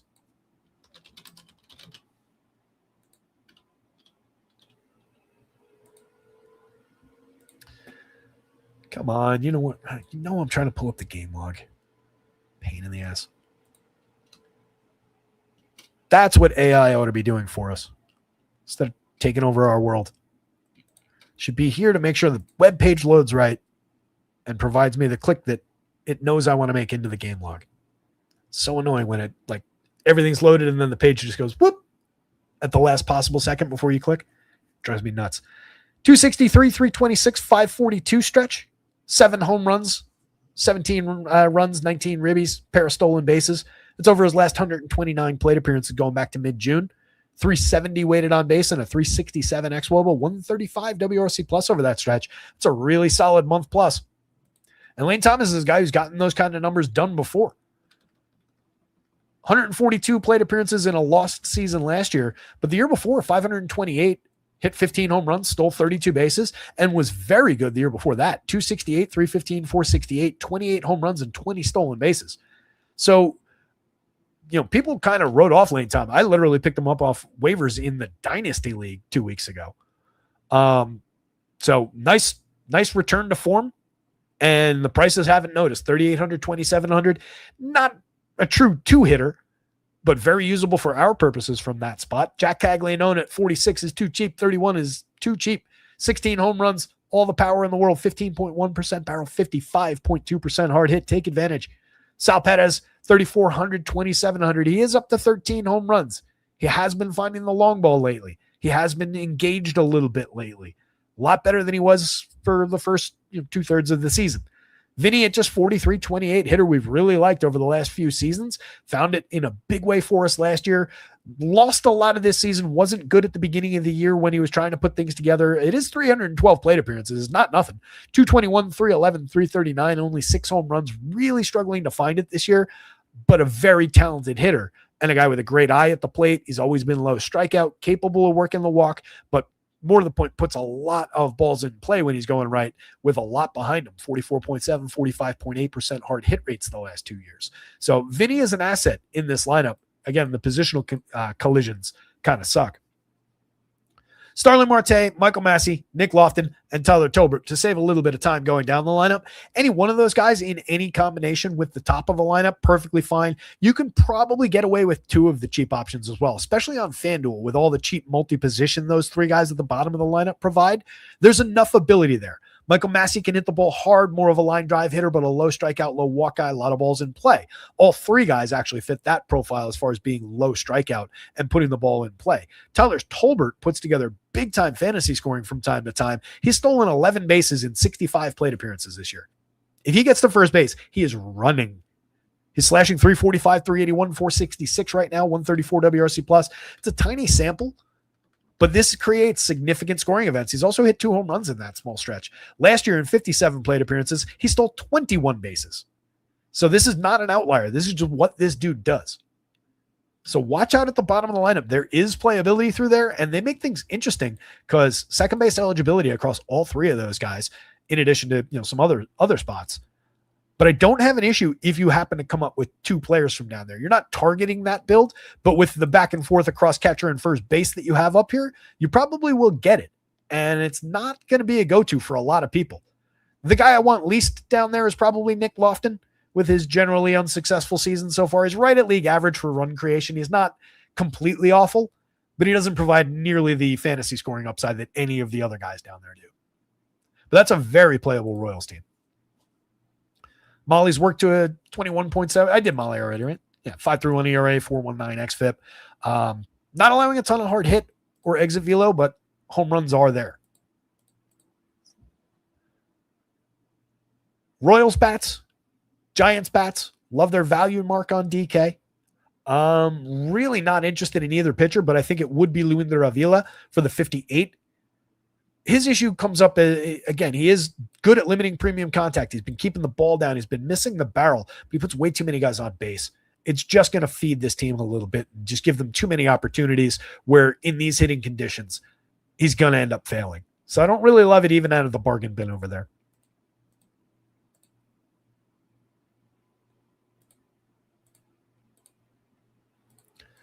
White Sox low 4s total going up against Kumar Rocker, who is pitched to a 4.40 ERA, 4.23 xFIP, 4.32 SIERA, nothing overly special.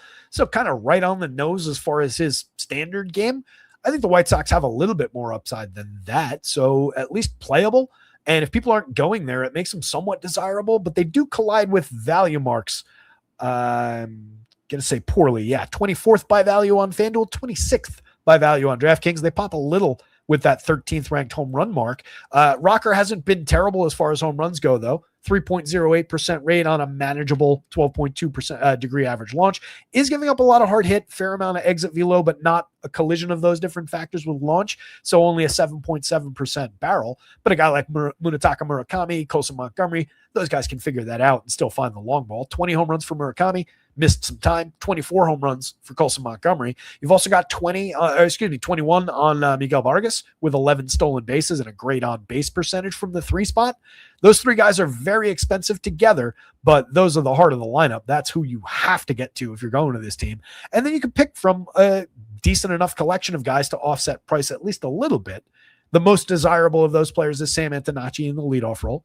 You get the direct correlation. He's got a little pop in the bat, 7 home runs in 322 chances, also swiped 13 bags. He scored 52 runs from back and forth throughout part of the year with Chase Meadroth going back and forth on a platoon basis in the leadoff role, but he's locked this down a little bit more consistently and just pays it off time and time again with those runs scored. He's really capitalizing on it. Nice 355 weighted on base with a 361 xWOB underneath it. Only 4,300, 3,100 on FanDuel. Nice and affordable. Benintendi's at least playable. Not a player I like all that much, but you got to give him at least credit. And we've talked about it a few times, but the premium contact has been there throughout the season. 244, 307, 430, not a great slash line. Part of the problem. Not finding a ton of success on some of those balls in play, I would wager. 10 home runs on the board, but I think what's interesting is the 50 ribbies. The opportunity that he gets hitting behind some of these guys when they do get on base and Colson Montgomery doesn't happen to clear them. There's a lot of on base across those three hitters that Benintendi sees his chances when he's hitting in that spot in the lineup. Pays off whoever's going to be in that spot. But with his ability to hit the ball hard and the opportunity created by the guys who hit ahead of him in the lineup, it bolsters his otherwise total lack of quality. Braden Montgomery at 3,200 right now, looking like just another outfielder. There's not a lot there through that slash line to like. 42.1% hard hit against a 19.5% strikeout is probably his best attribute right now. But it's a player to watch, switch hitter, nice and affordable, just another outfielder. Tristan Peters at 29-27 has been usable all season long. 292, 341, 462, a 123 WRC plus. He's overperforming, definitely. 348 actual WOBA against a 306 X, but easily playable. I wish he had some sort of infield eligibility. He's just, kind of goes by the wayside in the outfield a little bit.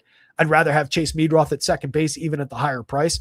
More significant price difference between the two on DraftKings than on FanDuel. Multi-position on FanDuel as well. But second base is where you want Meadroth if you use him.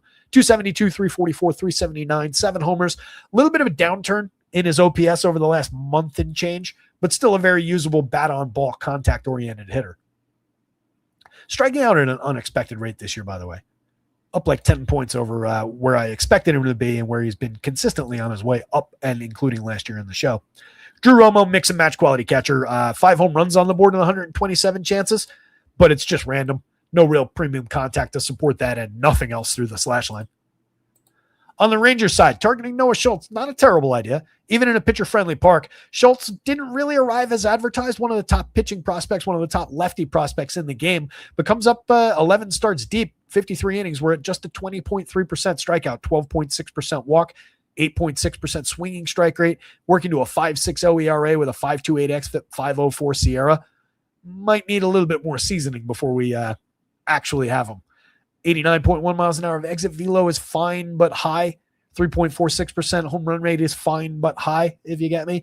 The 11.4% barrel, the 17.2 degree average launcher, the concerns in the premium contact numbers should probably end up resulting in a 4+% home run rate by the end of the season if he keeps getting consistent starts.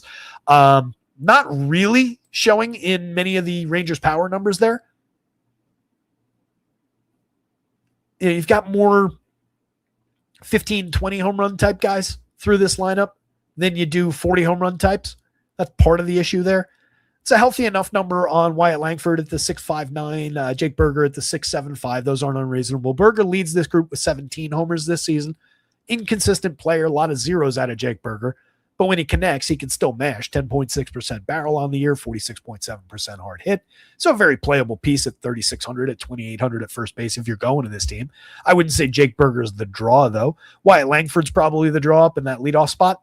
Capable kid, 22 season last year, 10 homers and 7 steals, and only had 208 plate appearances this year. A lot of injuries, a lot of inconsistency as far as being in the lineup, but when he's there, he's tremendous. That is a really good option to throw at the scuffling lefty. Justin Foskew's been interesting, 3,400, 2,800, 7 home runs and 125 chances, making very interesting contact to throw at a kid, again, who's got an issue with barrels and fly balls at this level. That's a really interesting spot to capitalize on at that price at second base. Josh Young is just a good hitter, 293, 360, 440. Kid's going to put the ball in play like crazy against this pitcher. He'll hit the occasional home run. He's got 9 on the season, but line drives, a lot of ability, low strikeout, medium walk rate, quality balls in play. Brendan Nimmo, barreling the hell out of the ball. 12.7% barrels, 52.5% hard hits, only 9 home runs to show for it. A little bit weird as far as the actual home run total there. You would expect more. You would expect more success on the extra base hit marks as well. Only a 158 ISO, despite all that premium contact. As we focused on yesterday, that's all revealed with that 372 xWOBA under his 327 actual. Looks like somebody just made a typo as you go through that. Ezekiel Duran's interesting in terms of being a cheap $3,600 utility man, 29 across even more positions on FanDuel. It's a very playable piece. He can contribute 10 home runs, 7 steals, 50 ribbies on the season too, capitalizing on his opportunities, hitting for a decent average this year. We've seen him come and go in seasons past, but a very playable guy over the years and never an elevated price. Cam Cauley, 2,100, 2,400. Outfield on DraftKings, shortstop on FanDuel. The kid is a contact-oriented speed burner. He is a stolen base upside waiting to happen. Hasn't happened yet in 29 plate appearances, despite being on at a 345 clip, but he's got true speed and stolen base ability. Interesting on either site. As I'm stumbling through it, I'm trying to decide where I like him better. It's probably in the outfield for the 21 on DraftKings. I don't love it at short. If I'm going to this team, it's probably for a little bit of value and sneaky potential against Schultz, and I probably would use that to get to a more high-quality shortstop. I think Cawley's a little bit limited to play that position. Over here, for that price, looks pretty good. Elias Diaz, Alejandro Osuna, mix and match pieces. Osuna gets on base in a nice clip. That's a very reasonable wraparound play to keep in mind at just 2,700, 2,500. Just the ability to get him on base ahead of the top of the lineup and ambush the slate with him is kind of interesting. He's not a big-time bat, but he's low strikeout, medium, upper medium walk rate, and a fair amount of success on balls in play. Rangers bats, White Sox bats. Kumar Rocker, I think he's right there. And then Noah Schultz, a little bit behind that.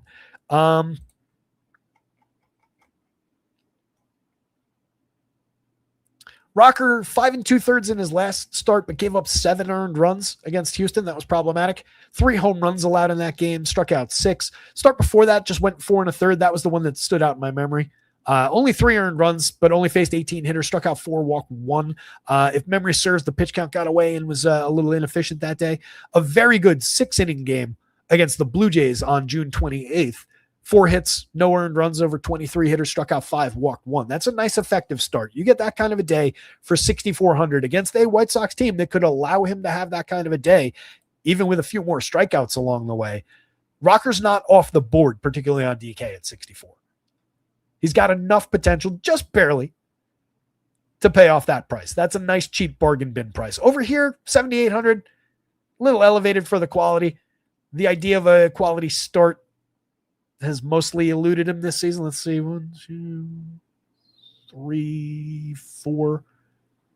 Looks like 5, just counting it up real quick, at a 16.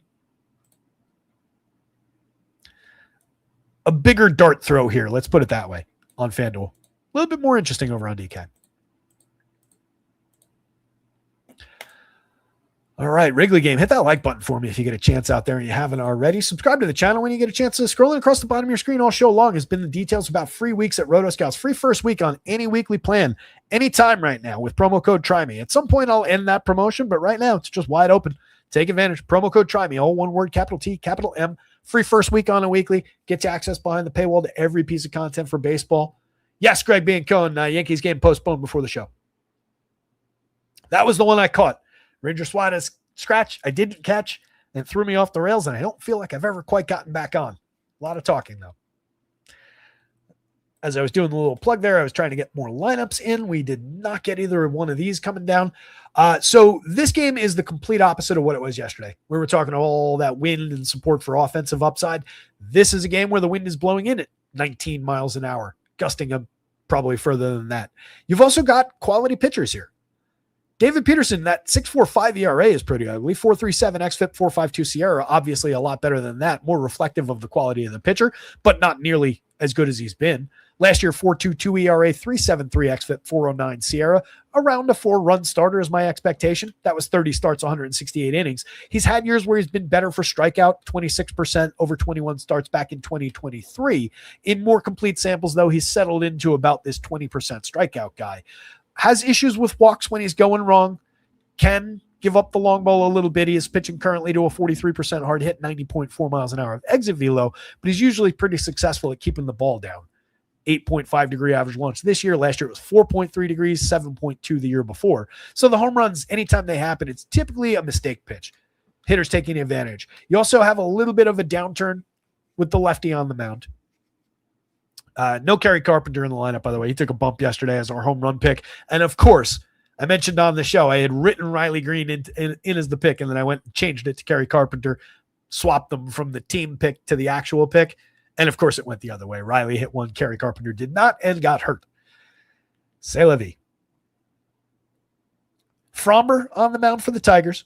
7,800, 8,600 has a big impact on power numbers for opponents, as we've talked about for years now with this pitcher. 7.1 degree average launch angle for him this season is elevated for him, but it's only a 2.35% home run rate against. Last year, 2.7 degree average launch, sub 2% home run rate, and that was consistent in seasons prior. 4.2 degrees that season, 0.4 here. It was like -5 going back over that further back in time. So if nothing else, the ongoing skill to check home run upside. Even a team with dangerous home run hitters like these Cubbies, Seiya Suzuki leading the way at 6.03, Michael Busch over the line at 5.5, but nobody else even halfway to the magic number of 10. Framber hasn't pitched to form through most of the season, but even with his struggles, has a 4.10 ERA, a 4.21 xFIP, 4.28 Sierra, striking out 18.6% against the 7.7% walk rate. It's nowhere near ideal, but it's nowhere near as problematic as everybody's made it out to be either. I think there's a big overreaction across the industry to Framber's quality.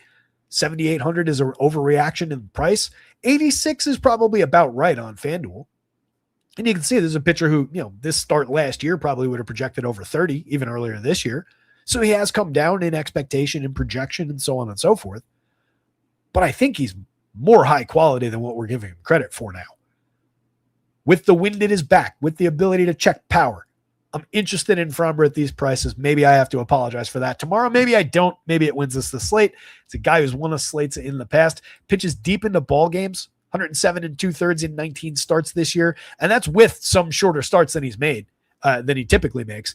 But looking at the last 5, 3 6-inning starts and a 7-inning start, the one bumpy one, 5 earned runs over 5 innings at Texas of all places.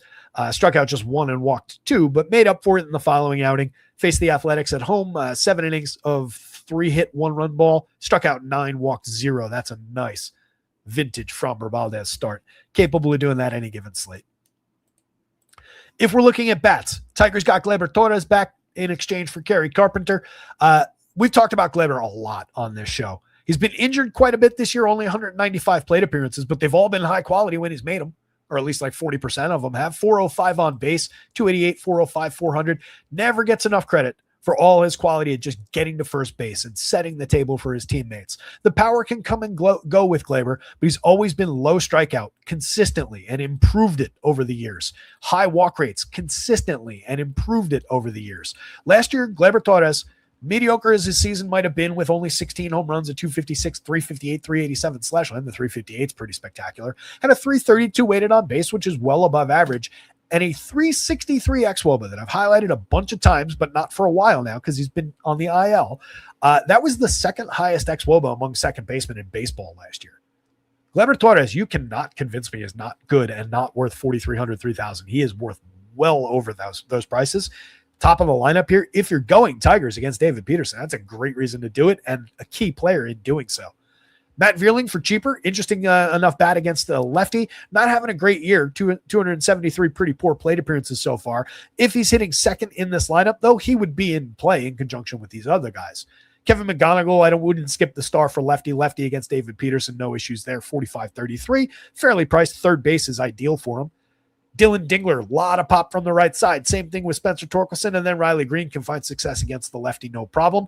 Double-digit barrel rates out of all three of those guys. Decent enough hard hit rates, decent to great hard hit rates. A lot of home runs out of that collection of guys. You don't get a ton of consistency out of Torkelson, but Dingler's getting on base and hitting for average this year. Riley Green's just great across the board, and he's cheap at $4,400 for his skill set, $3,100 on FanDuel. I don't really get why he's consistently that cheap. And then in this version of the lineup, you get a secondary catcher for only $2,100. Jake Rogers has maybe not Dylan Dingler level power to the absolute, filling the glass, but you'd be happy if you got a cupful. I'm not even going to complete that sentence.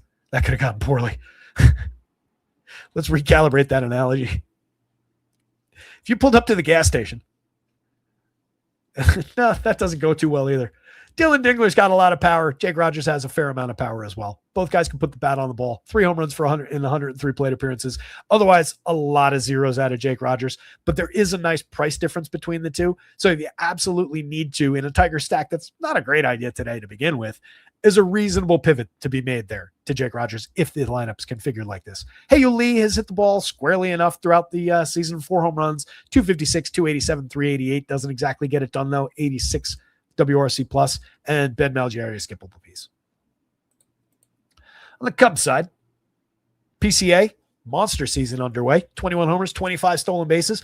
Very, very expensive for a guy who we've seen the lights just turn off at different stretches.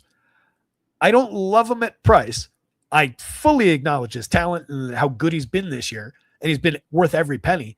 But against Framber Valdez, with the wind blowing in, problem after problem after problem stacks up against this team today. So I don't want to pay those prices. If I'm going there, sure, but it makes it less desirable that their best fantasy player anyway is that expensive. Seiya Suzuki at 45 on the other hand, nice discount on DraftKings. 35 on FanDuel is the correct price. 16 homers for him. A lot of quality, a lot of high impact batted ball events. Alex Bregman's cheap at 4,000, 3,100. It does help offset the expensive nature of PCA, but I don't know that it goes far enough. 10 home runs for Bregman, getting on base at a solid 336 clip. Carson Kelly's a really interesting catcher to keep in mind against the lefty. But again, Framber is going to limit your ability to drive the ball. He's going to limit your ability for the home run ball. 3,400 is a nice price. Carson Kelly's coming in with 6 home runs, 268, 358, 390. A lot of on-base skills there. Michael Busch at 4,100, 3,200. Again, if we're taking the long ball away from a guy who hit a bunch of home runs last year, but has struggled to find him this year, lefty here, a lot of concerns bouncing off of Michael Busch, but cheap pricing for him. Nico has really struggled throughout this season, but he's gotten really cheap too. Second base, 3,500 kind of works. 4 home runs, 14 stolen bases this year, and 438, way off the mark. 7 home runs, 29 steals, a 345 on base, 297, 345, 394 last year, a 109 WRC plus. Just a lot more consistency throughout last year, a lot more on base, a lot more run creation throughout last year. Ian Happ, a lot of upside for on base, 18 home runs. There are a fair amount of zeros that come from playing Ian Happ, but you get more big days than you get lackluster days. 30+% strikeouts, your culprit there, but he draws a 13% walk rate against it, 329 on base. You'd like to see him find a little bit more batting average, but comes and goes. Dansby Swanson, a very playable shortstop, 16 homers, 13 steals, still finding the counting stats. And then Kevin Alcantara, not a guy to sleep on down the bottom of the lineup, has done nothing in 19 plate appearances, but that's an interesting prospect profile for a little bit of power coming up. Framber, Peterson by a nose for value on DraftKings, less so on FanDuel. Cubs bats, Tigers bats.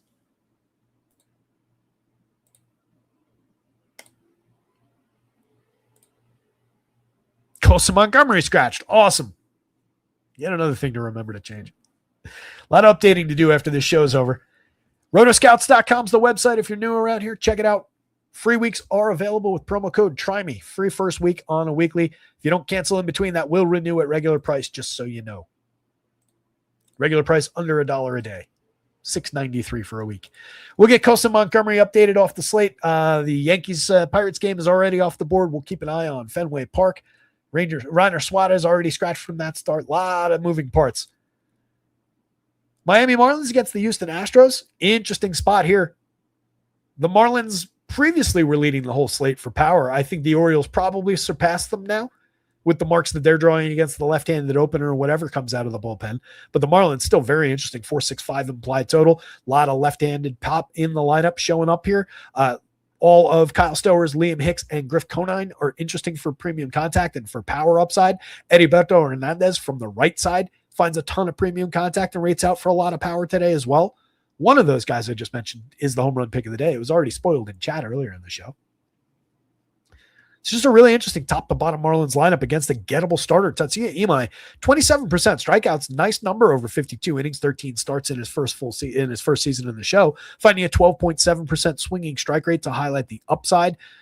Solid across those numbers, but giving up a 14.2% walk rate. Pitching to a 6.06 ERA. He's got a 4.23 and 4.39 xFIP in Sierra that illustrate the quality that's underlying. He's been 2 runs higher than that in the surface level results. So a lot better than what he's come up with, but pitching to a 1.50 whip against all those walks is problematic. Adding all those extra base runners is problematic when you're pitching to a 10.5% barrel, 45.9% hard hit, and 90.2 miles an hour of exit velocity. That's what's feeding the beast for the power upside showing for the Miami Marlins. He's pretty lucky to just be at that 3.86% home run rate. Part of it is the 11.1 degree average launch.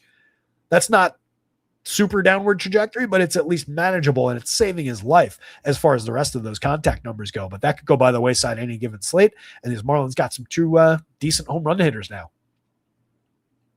Tyler Phillips in the other direction, 17% strikeouts against nearly 11% walks, pretty limiting. 3.48 ERA, but a 4.65 xFIP, 4.81 Sierra. Kind of the same situation as the opposing pitcher, and just the opposite direction with the lower ERA than the xFIP. But neither one of these guys is all that desirable on the mound. Would definitely like to take some Astros at the 4.96 implied total and throw them at Tyler Phillips, most specifically Jordan Alvarez. 33 home runs now. It's a pretty good shot Jordan's going to win himself a triple crown. Got to say it. 324, 432, 651, 33 homers, 75 ribbies on the season. Carrying a 480 xWOBA under his 447 actual. Just absurd numbers. 19.2% barrels. You're going to throw Tyler Phillips at him? Good luck. Could find another 2 homer. He won the home run pick contest for Cujo yesterday. Congratulations again, buddy. Looking at the Miami lineup to throw at Tatsuya Imai again. Stowers, 4,000, 3,200. Way too cheap. 11.5% barrels, 53.8% hard hits. Last year he was at 19% and 52%. The guy can mash. I don't care about the strikeouts. He draws walks to offset the strikeouts already. When you throw all that power into the mix, it's a good 3 true outcomes guy who is too cheap against this pitcher. If you get Otto, he had some kind of injury, some kind of day-to-day status injury note. Having a great year. Defied my expectations. I'm on board now, though, with the Otto Lopez thing. I think it's been pretty real, as indicated by a 338 xWOB under his 375 actual. Obviously, there's a big difference between those two numbers, but 338 is solid, and it is above what I was expecting from this player. He'll come back to earth somewhat. He's not going to hit 335. Well, he might for the full season, 335, 368. But that would be a degree of overperformance. But even if we normalize that to the xWOBA, that would be more than I was expecting from this player. He's just been good. 4,800, 3,600. You could argue the pricing a little bit against the xWOBA, but again, it's a good player, good numbers, and believable enough quality. Low strikeout, low walk. If nothing else, you get a fair amount of well-struck balls in play in what should be a productive lineup. Xavier Edwards at 43.31. I never did find that note that I was looking for as I got sidetracked through what I was actually saying about Otto there.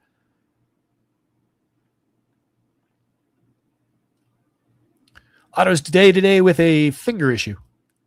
Didn't play yesterday. Took a bad grounder off his finger over the weekend. So, doesn't sound like he's actually hurt. Just day-to-day. Probably can't bend his finger all that well.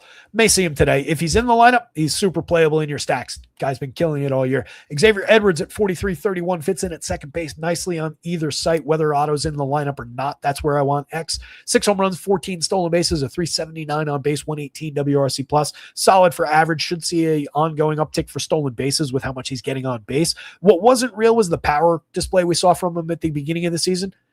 He rushed his way out to those 6 home runs. I don't think he's hit one. I don't think he's hit a home run in like 2 months. It's just not his profile. But there are other home run hitters in the lineup.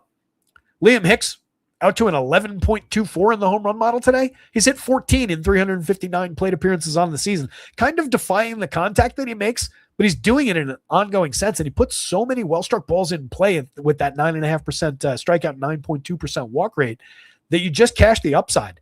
He does have a 308 xWOBA to be aware of under the 355 actual. At some point, it probably does go bust around that contact a little bit, but right now, it's difficult to argue against. Eddie Berto at just 33.29 has 13 home runs and 246 plate appearances. Everybody's focused on Esmeralin Valdez. Eddie Berto's, maybe a tick down in the actual results, but he's been tremendous over the last few weeks as well. Tons of power in that bat. And we've seen the power from him in the past. Last year, 10.9% barrel, 45.4% hard hit. Little believability here. He's got a 360 xWOB under his 336 actual too. So there's more quality to come potentially. Jacob Marcy, just a mix and match player with a little bit of speed, struggling his way through the year. Javier Sanoa at 29.26 has had a somewhat interesting season. 272, 310, 399, at least usable, but low quality in terms of the weighted on base, no power whatsoever, just low strikeout, put the ball in play type across multiple positions. Joe Mack is an interesting catcher. 8 home runs in a limited number of plate appearances with a fair amount of barrels so far. And then we close things out for the Marlins with the home run pick of the day. Griff Conine. 15.5% barrel, 53.4% hard hits on the season. He's got, excuse me, I lost track of which line I was on. I was looking at let me pull the actual file up here. He's hit 7 home runs in 103 plate appearances. It's coming back up 275, 359, 549 on the season, 390 weighted on base against a 381 xWOBA. So most of it based on the contact he's making. Pretty real. Strikes out quite a bit, but draws a fair amount of walks too to help offset it. That's where the on base is coming from. It's a really interesting player to throw at this pitcher. We could end up with a bust. We could end up with a 0 in our lineup in place where we're looking for a home run. But for right now, and well, for today, that is our home run pick of the day. Nice cheap option in the heart of the Marlins lineup that I'm kind of intrigued by today. On the Astros side, they're a little bit more of a known commodity, I think, to people outside of Yordan Alvarez, who we already focused on. Jeremy Pena is interesting at shortstop. A lot of rumors about Pena potentially getting traded out of here, but Houston's still in the mix as far as the wild card goes. It's going to make for an interesting trade deadline 2 Mondays from now. 7 home runs, 8 stolen bases in a successful year for average and on-base skills out of Pena. That's a pretty ideal leadoff hitter to have ahead of Jordan for correlated scoring upside. As far as the premium contact, that's all about Jordan. Isaac Paredes, just a 5.9% barrel, 30.2% hard hit. That's what was standing out to me as I was saying that. He's hit 12 home runs because of how he profiles, most specifically in this ballpark, but just for pulling the ball down the left field line. He's very, very good at that, and that's where the power comes from. Whenever they're at home, you can expect an uptick in power, but he also gets on base. He also can drive in runs, 50 ribbies in 402 plate appearances for him this season, consistently up at the top of the lineup and helping pay off the on-base skills that Pena and Alvarez provide. So it's another guy who's just opportunistic, and that helps his fantasy value. Jose Altuve at 41, 3,000, oddly cast in the cleanup role. 12 home runs on the season, lackluster output overall, only 29 RBIs. Maybe we get to see more RBIs out of him, cashing in on some of those guys getting on base if Paredes isn't able to, but it's a diminished version of Altuve at this point. You do have outfield eligibility, which makes him even more flexible and interesting on FanDuel. Still in the mix for shares if you're going to the Astros, but no longer a reason to go to the team. Lamont Wade's interesting at 3,000 at 2,800. This guy who's gotten on base a ton in years past. 49 pretty bad plate appearances right now, but he can hit the ball deep from time to time. 2 years ago, 9.4% barrel, 43.7% hard hit while getting on base at an elite clip. It's an interesting player with a lot of walks in his game. Christian Walker down to 3,800, 3,300, differently priced across sites. 20 home runs on the board, but he slipped in terms of the overall slash line, slipped in terms of the xWOBA, looking at 301 against that 330 actual, reflecting a little of the overperformance we saw earlier in the season. He's pushed back up to a 23.1% strikeout rate. That's still beating the last 2 years, but only barely now. It's not the return to the 17, 18% strikeout guy that we were hoping for, but still easily capable of going deep against Tyler Phillips here, and still a key part of an Astros stack. Taylor Trammell, interesting enough in the outfield, capable of putting good wood on the ball, 9.3% barrel, very inconsistent player, 34% strikeouts against 7% walks is problematic. Lucas Spence and Kristen Vasquez mix and match pieces down the bottom of the lineup at cheap prices positionally. 4 games to go. Hey, you got it, Cooch. Congratulations again, buddy.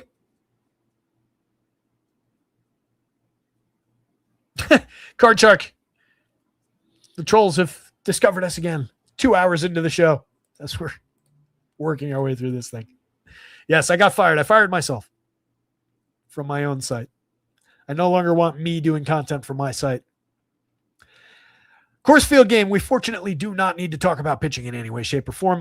Know that Carson Palmquist, the lefty, is going to open this game ahead of Miles Michaelis. Doesn't really change the scenario outside of the fact that we do get Mickey sliding down to the 7 spot with the lefty opener, so you're not going to have to worry about lefty-lefty. He'll just, instead of hitting in the first inning, he'll hit it in the second inning against a terrible right-handed pitcher that he should be able to abuse. 11.6% barrels on the season from Mickey, 15 home runs, 239 excellent plate appearances. That's a key bat, and you don't go away from him just because there's a lefty opener.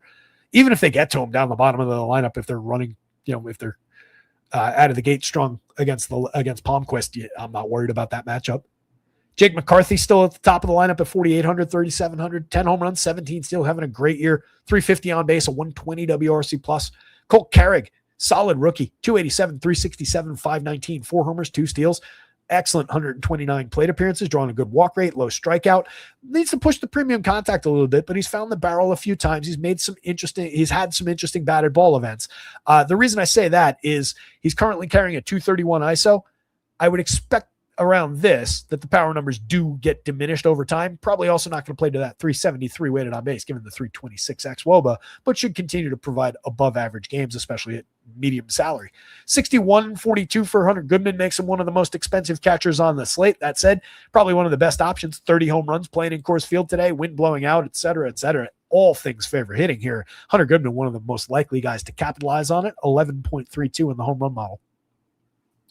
Willie Castro, 46.33, 4 positions on FanDuel. That's where you want him. Super playable at second base on DraftKings as well, but that is an elevated price. It is, of course, field game, but I like him where I can flex him around the board and use him where I want and where he fits best rather than just having to put him at second base, but that is the best of those positions for him. TJ Rumfield, solid year, 296, 379, 476. The 13 home runs, as we focused on a few times, outliers given the contact he actually makes at the plate, but the average the on base should be sustainable skills, high walk, low strikeout, a lot of balls in play. Just not going to be he's not going to hit, well, maybe he gets to 20, but he would need a strong, lucky second half to get there. Kyle Karros, right-handed bat to throw at the lefty opener if they get that far down the lineup. No issues with him. Same-handed against Miles Michaelis. 8.6% barrels on the season. 9 home runs already in 335 plate appearances. Carrying a 355 on base. Should see additional production for that premium contact that he makes, and only 3,700 at Coors Field. Fills third base. That's a great option. Troy Johnston and Ezekiel Tovar at the bottom of the lineup. Tovar's my least favorite Rocky. Sub Mendoza, 242 on base, limited to 8 home runs and 351 plate appearances. Really just here for defense right now in this current form. Too much swing and miss in his game. Troy Johnston's at least interesting. 295, 367, 410. No power in his game either. He and TJ Rumfield are very similar lefty bats. Outfield eligible on DraftKings first base and outfield on FanDuel at 31. It's probably a game where I want one of those two guys, not both those guys. They're both playable, but I want higher impact bats than those guys actually are. 6+, 6.5 total. Unique for both these two teams, this game on this slate. On the Nats side, a little bit more user-friendly squad maybe. James Wood scoring all the runs in the league. 93 runs, leads by more than 20 across qualified hitters. 401 on base, 28 homers, 15 steals. One of the most expensive options on any given slate, particularly at Coors Field, pushing the $7,000 mark on DraftKings, nearly $5,000 on FanDuel, but worthwhile. 55.39 is not unfair for Luis Garcia, who's up to 20 home runs. Monster surge over the last month and a half for Garcia. Player I wish I had kept when I picked him up off waivers early in the season. At that point, he wasn't playing great, was platooning, didn't look great. Really turned his year around. Curtis Mead, a lot of success this year, 17 homers, tons of premium contact for the kid, finally getting a full chance. Still affordable at 37 for a Coors Field game. That's not bad for a multi-position guy on FanDuel. 56, at least he plays third base and fills it pretty well on DraftKings. 64 for CJ Abrams. We're talking about some problematic price combinations on DraftKings. You try and get that 4-man, you have spent 24-4 on those 4 hitters, and you still need one more. And there's nobody that's crazy cheap down lineup to help. But CJ is one of the more worthwhile guys in this lineup. 22 homers, 15 steals, excellent numbers across the board, absolute star. Dylan Cruz has had a nice little bounce. 7 home runs, 6 stolen bases, some good fantasy days, scoring a fair amount of runs for a guy who only gets on at a 279 clip. Just a 74 WRC plus reveals some of the ongoing concerns, but a 319 xwOBA under the 281 actual gives us something to shoot for. That's a better player than he's been as far as the production goes. And again, he's had interesting fantasy days. Dalen Lyle, productive enough bat. Jacob Young, up and down piece, but 9 home runs, 11 stolen bases. Inconsistent, but Coors Field to help him out a little bit, and you can definitely pick that off at lower ownership than basically everybody else in this lineup. Nasim Nunez up to 246, 329, 293. Couldn't hit his weight earlier in the season. When he gets on, he's another guy who's just running. 37 stolen bases on the year. And then Keibert Ruiz, you're just looking for batted balls. At Coors Field, there's a little bit of upside for that kind of a profile because you're just putting the ball in play in that giant ballpark and finding success from that. So Keibert and his 279 average, a little bit more interesting, a little bit more on the board than they normally would be. But give me Hunter Goodman if I had to take a catcher from this game every time. Nationals bats, Rockies bats, but they're 1-2 on the board, basically the same. Neither one of these pitchers. Not any one of the 3 pitchers. You could give me all 3 of the pitcher scores combined tonight, and I don't think we would want it.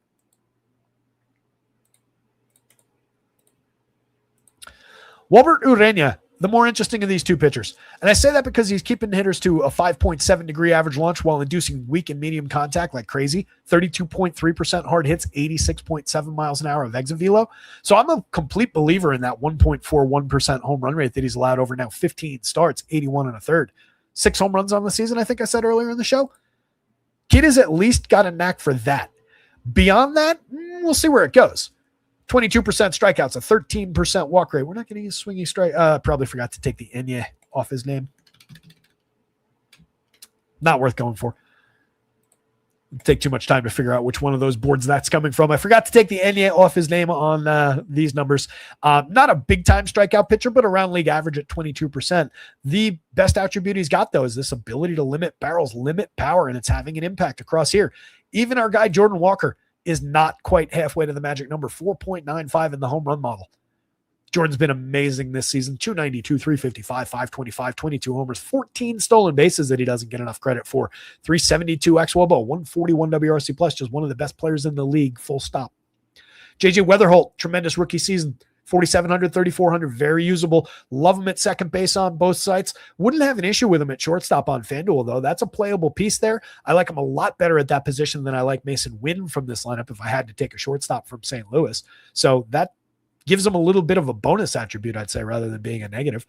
Ivan Herrera down to 3,900 on DraftKings because that makes sense. 11 home runs, 244, 370, 378. Great run producer. Excellent bat. That is a very high-quality catcher option, even against a good pitcher for limiting power output. Alec Burleson, Jordan Walker, Lars Nootbaar. It's a little bit of a power core. That's where your barrels and your hard hits typically come from with this team. 15 homers on the season with a solid slash line out of Burleson. Decent enough slash line out of Nootbaar. Only 3 home runs on the board, but a lot of hard hits. Decent enough barrel rate at over 138 plate appearances and getting on at a 362 clip over that stretch. 357 xWOB under the surface. Typically platoons against right-handed pitching, so you get them today. Pretty likely to be in the lineup today anyway. This is still projected. But nice and cheap, 3,200, 2,700 for a player who's probably sneaky in this lineup, even within players who go to the people who go to this team. I think there's more focus on other guys. Mason Wynn, just a mix and match shortstop. Brian Torres, nothing really to speak of other than the 4 home runs in 74 plate appearances. Power output's been interesting, but it's not based on any actual premium contact batted ball events. So I don't know where we go with that one. Jose Fetterman and Nathan Church, mixers down the bottom of the lineup. The Angels, I hyped them way back at the beginning of the show, a couple hours ago if you guys were here. Multiple guys in this lineup above the magic number, a couple other of the big righties hovering right around it. Anytime we can get a heavy contact lefty who does allow barrels and does allow hard hits and does allow exit velo against all these righties with all this power in this Angels lineup, they're going to at least be interesting and they're going to at least be a talking point. They're pulling a 4.64 implied total against Liberatore. He's allowed 9.5% barrels, significant fly ball trajectory over the line in both those categories and a 4+% home run rate. He rates out just barely above average as a locator, below average in the other plus categories, pitching to a 5.0 ERA, a 4.39 xFIP. I had higher expectations for this pitcher this year. I really did. He's got a 21.4% strikeout. That's up from last year. That was part of my expectation. It's closer to the 2 years ago's number in 6 starts, 86 innings where he pitched some in relief. But he's just not shown the quality with any kind of consistency this season. You can see he does have several pitches that grade out well above average, but he's never able to wrangle it, or he's been able to wrangle it 2 or 3 times all season long, very inconsistently, because the other pitches are way below average. So he just can't set up his wipeout stuff consistently enough to find the strikeouts. Pitches to too much contact and poor contact. So there's a lot in the recipe that leads to Angels' success today. They do strike out at a heavy clip. They don't draw a ton of walks. So you can't exploit a lot of the downside of Liberatore with this team outside of the premium contact, but that's what I'm hunting for here with the Angels. So fire away with this team. Wouldn't take Liberatore off the board, though. Not on DraftKings anyway. 6,700 out of the bargain bin on a slate like this kind of works. He's at least playable there. And if you're going to the bargain bin on DK at all today, you're just kind of spreading out across as many lineups as you can because there's not one clear good option out of there. 78 on FanDuel, I'm not that interested. Look at the Angels bat Zach Neto, another guy potentially on the trade market allegedly. We'll see what the Angels do. They're going to be an interesting player if the rumors are true and they're actually going to decide to sell some of these guys. I doubt they end up actually selling Mike Trout. 18 home runs, 8 stolen bases, a 385 on base over 371 plate appearances. excellent numbers in terms of the power output, the things that create fantasy points. I am still a big buyer on Mike Trout when I go to this team, and he's the reason to go here. 10.63 in the home run model. Him, Neto with his 10 plus, Jorge Soler, and Joe Adell with their 9+ marks in the home run model. Those are your 4 righties with all the power. All 4 guys have double-digit home runs, even though Soler and Adell are behind their expected paces, and Adell hasn't found the barrel with nearly as much consistency this year. Those are the 4 guys I want. Those are the guys we're interested in. If you need a Vaughn Grissom share in middle infield for a cheap price, perfectly fine. If he's hitting third today, right in between all the power bats, you can find some nice correlated scoring upside there at league average for WRC plus, but has an intriguing 343 xWOBA over 226 plate appearances. That's by far outpacing his below average 317 actual. So there's more quality to come, hopefully, from Vaughn Grissom. Shanuel just good at getting on base, but a mix and match piece when it comes down to it. Denzer Guzman has a little bit of ability across multiple categories. 4 home runs, a stolen base, and 126 chances. Hasn't really paid off the talent in any way at the major league level, but nice and cheap option to fill third base. Not a bad play. Jose Siri is a player we talk about when he finds his way into the lineup, particularly against bad lefties. A lot of barrels over the few seasons we've had him. 5 home runs and 100 plate appearances this year. Found some fantasy success.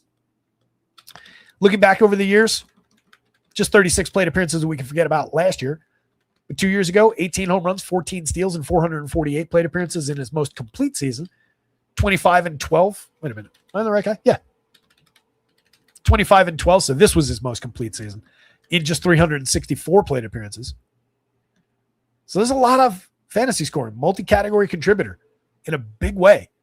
And if you ever find him above 5% owned, he's probably playing at Coors Field or something that day because he never gets attention, and he is always cheap at the bottom of the lineup. That's a really good piece to throw at Liberatore to cheapen up an Angel stack. And then Logan O'Hoppe for 2,400, where you need catchers. If nothing else, only 4 home runs. It's a bad season for O'Hoppe, admittedly. Still a 10.5% barrel rate. Again, against the guy with allowing a 9.5, not striking hitters out, so you take that at least a little bit out of the equation. O'Hoppe's good. At price, O'Hoppe's an interesting value play on DraftKings. I almost said he's good. Angels bats, Cards bats, Wobble Urania on either side, really. He's okay. Not an upside or not a top of the board guy, but a playable mid-board type. Even though Liberatore actually outprojects him on FanDuel, I like him better than Liberatore with all the downside the Angels could collide with against Liberatore.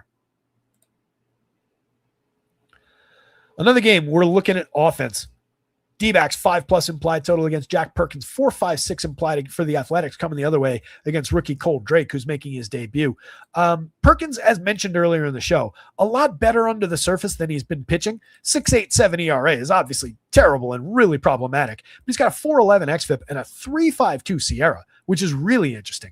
Our nice handy indicator here, 18.56 strikeout minus walk. Again, we're looking for 20 to make you like an ace.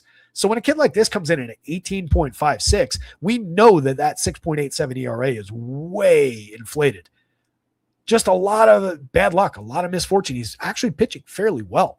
12.4% swinging strike rate, 27.3% strikeout against 8.7% walk is perfectly fine. He's not even really allowing that much premium contact. Fair amount of fly balls, but a 7.4% barrel, 38.3% hard hits. 89.2 is probably the worst number on the exit velo, but that's manageable. 3.79% home run. Remember where they play their home games. Remember they had that stint in Vegas. So those bend the numbers a little bit. Perkins at 65, even with the D-backs coming in at a 5+ total, probably not out of the bargain bin. I think he's as playable as some of the other guys we've talked about from down there today. Not looking like a good option. I'd rather have D-backs bats against him, but he's a lot better than a lot of people on this slate are going to think he is. And he could go out there and surprise.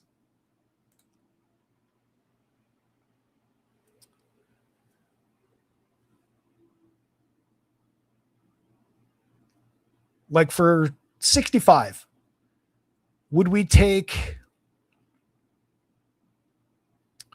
5 innings, 2 earned runs on 4 hits, 5 strikeouts, and 1 walk?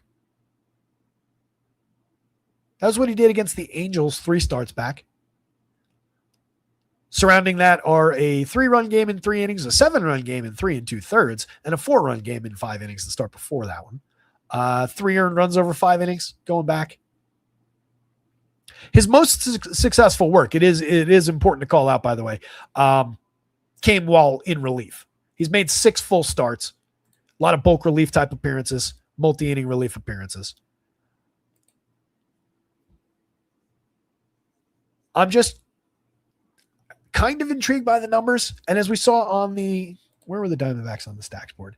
Yeah, Diamondbacks come in 10th by points on FanDuel, but 2nd by value, 9th and 1st. They only rate 16th by home run, and they're 4th on the Vegas board. So we're kind of all over the place with this one. But it wouldn't surprise me if Perkins suppressed them a little bit and found a decent day and finally broke through as a full-time starter. Drake on the other side, I pulled the minor league numbers again, PCL numbers.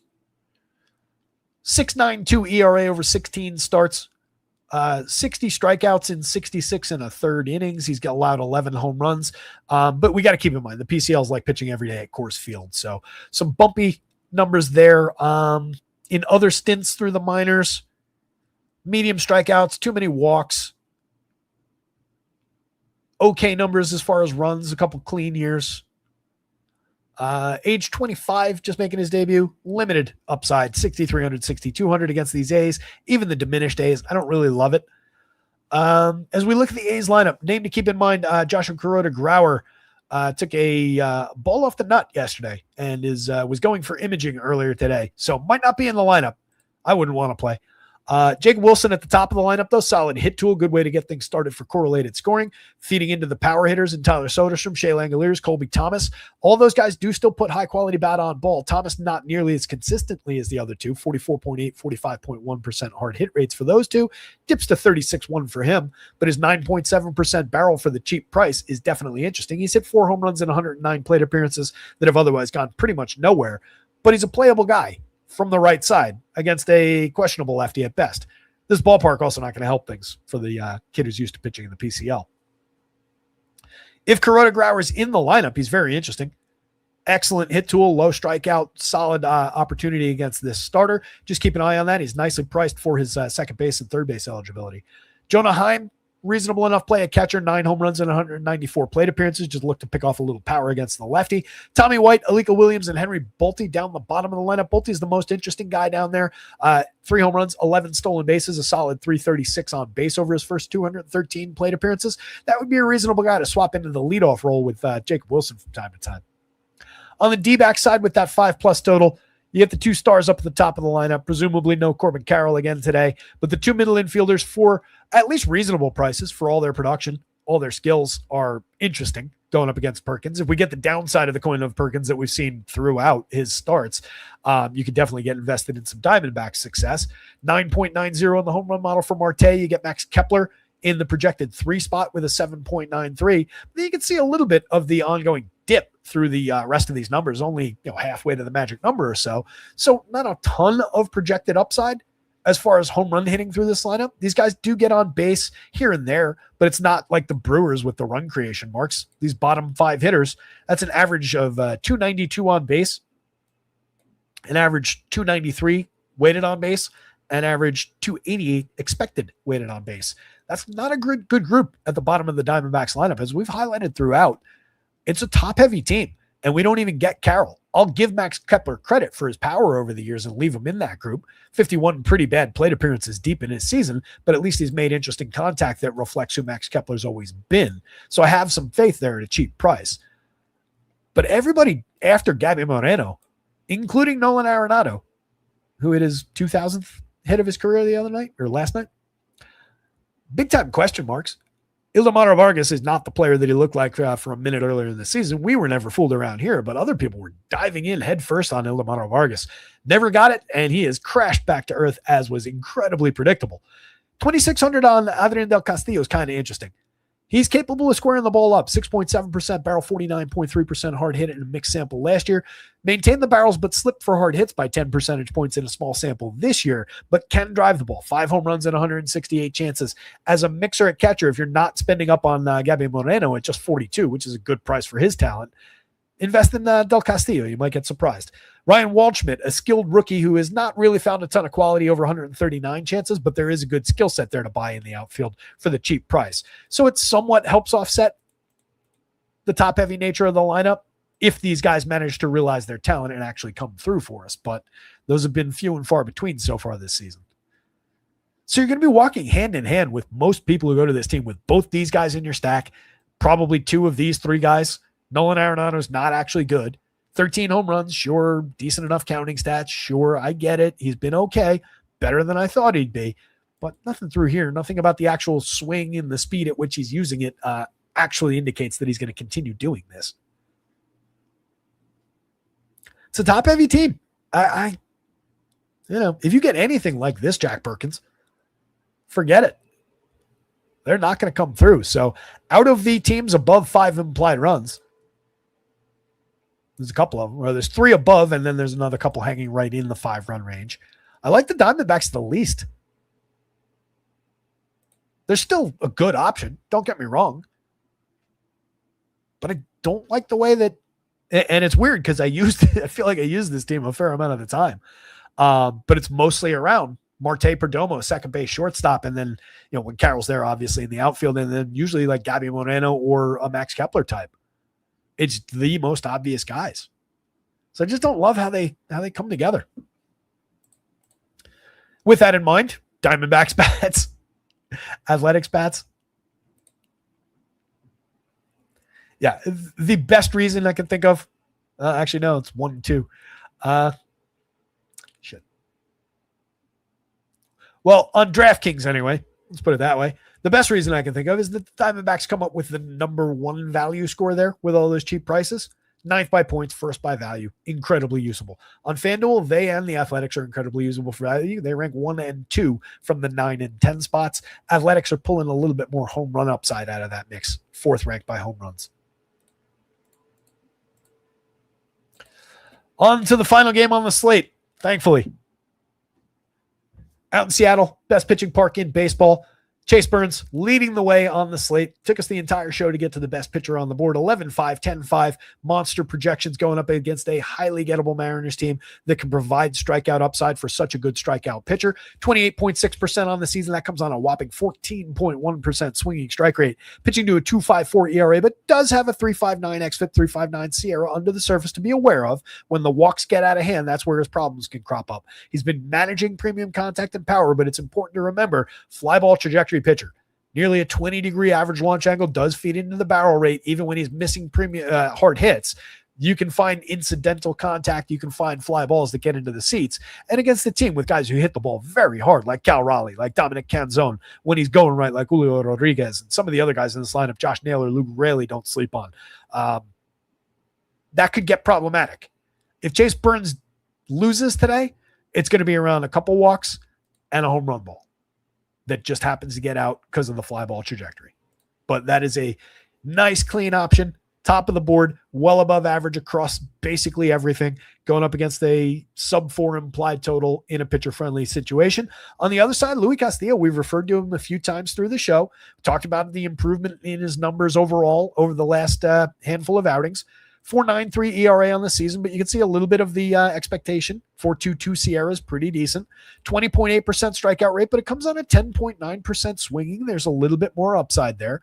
Nothing to like about the 13.6 strikeout minus walk. It makes sense that he's pitching to these mid-4s type numbers with that, but he's a little bit more usable than he seemed like he was earlier in the season. He's not completely shot like he seemed like he was earlier in the season. We need to fade a little premium contact against a team that knows how to go find it. That could get problematic. That's where the ballpark hopefully comes in and saves our lives. I think Louis is very, very usable from where he projects for how he's priced on this slate competitive today against the rest of these guys. But I would also use the Reds against him. Even in this ballpark, I have no issue going to Reds. The hope would be that the 3.69 implied total, the ballpark, the other appealing things all just pile up and they go almost completely unowned. If I can get to an unowned Ellie De La Cruz, Sal Stewart, JJ Bleday, Junior Suarez, even Lowe and Noelvi to a degree are appealing. There's reason to consider the Reds as much as there might be a little bit of reason to consider the Mariners. So as low as these totals are, as much as it's a pitcher park, I do think that if you come up with shares of these teams, particularly if they're just paired nicely with one of the Nats or the Rockies or one of the other leading teams of the slate, I would leave them alone. I think there's enough expectation of production here. There's enough home run bats on the Red side. There's enough underperforming home run bats on the Mariners side. By the way, you do not, I don't care what's going on in his season, you do not intentionally walk the bases loaded ahead of Cal Raleigh. Thank you. This has been a public service announcement. If you guys didn't see that last night, suffice to say, Cal rounded the bases. So Elliott, 6,000, 3,800, incredibly usable, multi-category contributor, absolute superstar. Sal Stewart's right there with him this year. 20 home runs, 11 steals out of Sal. Solid season, 251, 331, 470.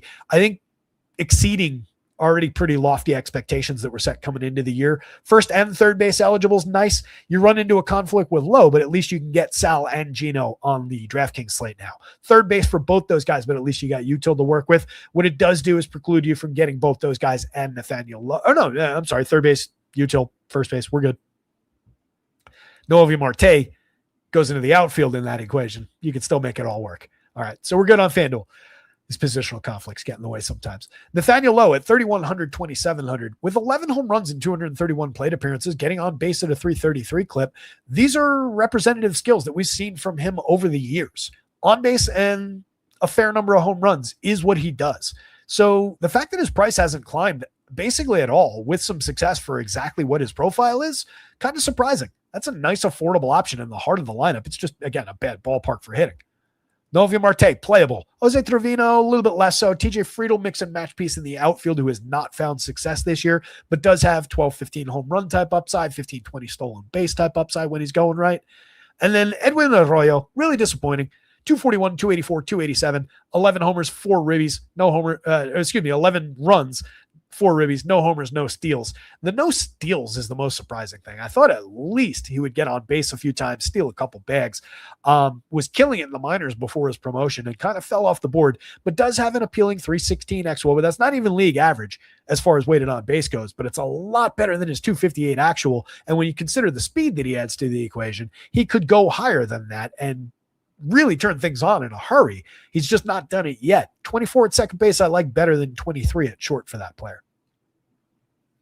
And then on the Mariners side, 29, 28 for JP Crawford, all his on-base skills setting the table. If you're going to this team, that's a reasonable option for just correlated scoring ahead of the power bats, the guys you really want to get to.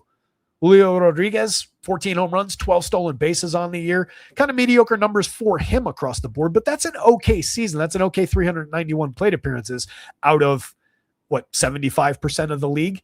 It's just not up to Julio standards, but he's done this year after year. It's just a little bit later, really turning the engine over. I still expect a big August and September from that player. Dom Canzone's been brutalizing the ball all year long. 14.6% barrel, 48.6% hard hit, 15 home runs on the board at 252 ISO. That comes over only 267 plate appearances too. He's only 3,500, 28 on FanDuel. They just haven't noticed. He's playing basically every day now.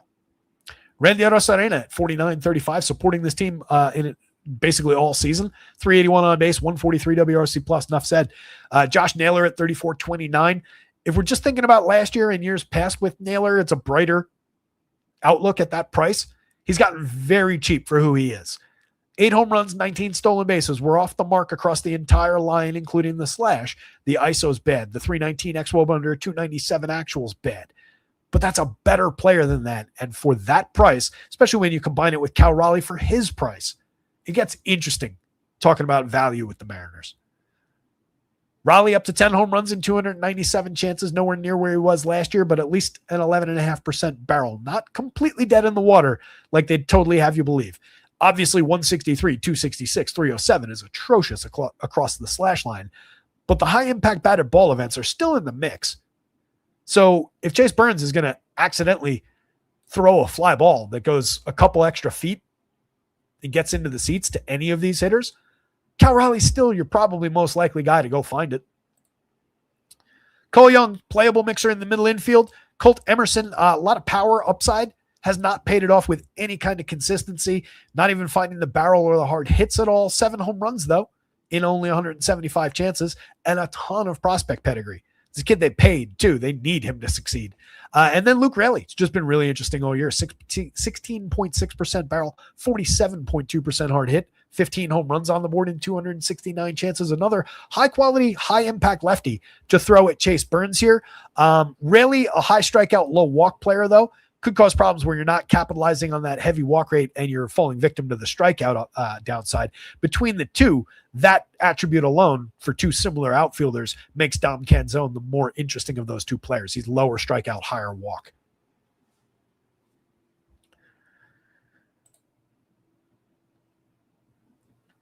Red Sox O is postponed. Thank you, Cujo. We'll take that one off the board. On the plus side, means I don't have to update that pitching situation and figure that out. So that's good.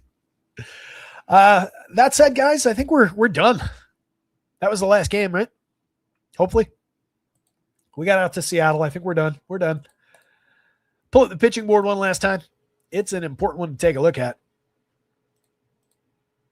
Got to resort because Eduardo Rivera went to the top. So intact. Those two pitchers kind of on a tier of their own. I think when we're talking about ceiling, we include Kevin Gausman in that conversation. So that's a tier for ceiling, but these two guys a little bit separated in the median tier. Gausman makes up for it a little bit on FanDuel by price compared to Chase Burns, a little bit less so on DraftKings, but still a comparative offset there. So reasonable three options at the top of the board. We lose these two, we lose that one, and we also now lose Kyle Bradish, which is problematic too because he was one of the top projected pitchers of the day. So now, all of a sudden, Luis Castillo is looking even better because he's our fourth highest projected pitcher now at 77, at 76. It's not a great projection, and he's very comparable to Fromber, arguably Thornton, arguably Liberator, some of these cheaper options. And the reliability is probably right in that same bucket. So I don't want to sell Luis Castillo too hard, but it's a great situation in that ballpark. He's a guy who's succeeded a lot over the years, and it's not like he's a runaway train as far as where we've got him, and the price is right. So it makes a lot of sense. Love the idea of Fromber with the wind at his back, particularly as the slate loses a couple top options there. Not bad. Noah Schultz has gained ground with guys falling off the board, but you can see we're already talking about guys who don't project well, and he has not pitched well since joining the show. Very high-end prospect who might throw the switch at any moment, though. Zach Thornton gets more usable at those mid-board prices.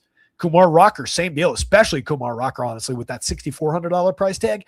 The bargain bin becomes a little bit more important, a little bit more appealing with him at 64, with Peterson maybe at 55, with Liberator, even with all that right-handed power working against him, now becomes a more important piece of the slate at that cheap price. I think we do start talking about more high-low combinations on DraftKings now that we're losing a share of the mid-board there. And you've got reasonable play through that. Wilber Urena is interesting. 86 is less problematic now since we're losing a couple of those higher price starters.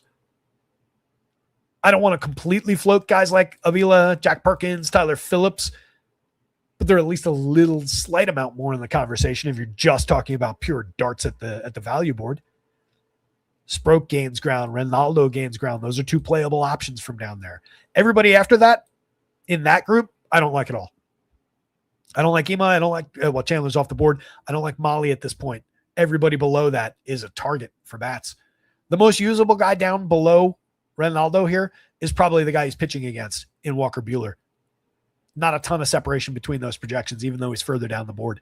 But I want to get to Atlanta bats. I specified wanting to get to Atlanta bats against him. They're at nearly a 5-run total. So it's a pretty high cut line. Some pretty distinct tiering to this slate as well. Let me punch out so I can get this thing updated. Morgan Wiper saying 95%. I don't know what that's in reference to. Is that my grade for the show? What's an A? I'll take an A. I'm going to assign that to myself. Getting through this one was challenging. That curveball at the beginning, I never quite recovered.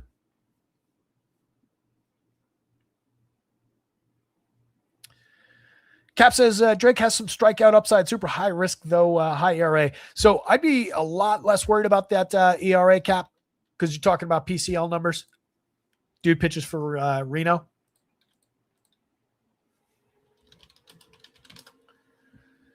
I I have them right here. I don't need to look them up.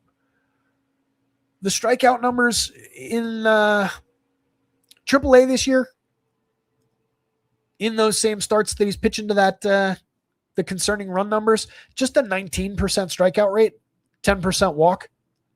Last year, struck out 23% in AAA.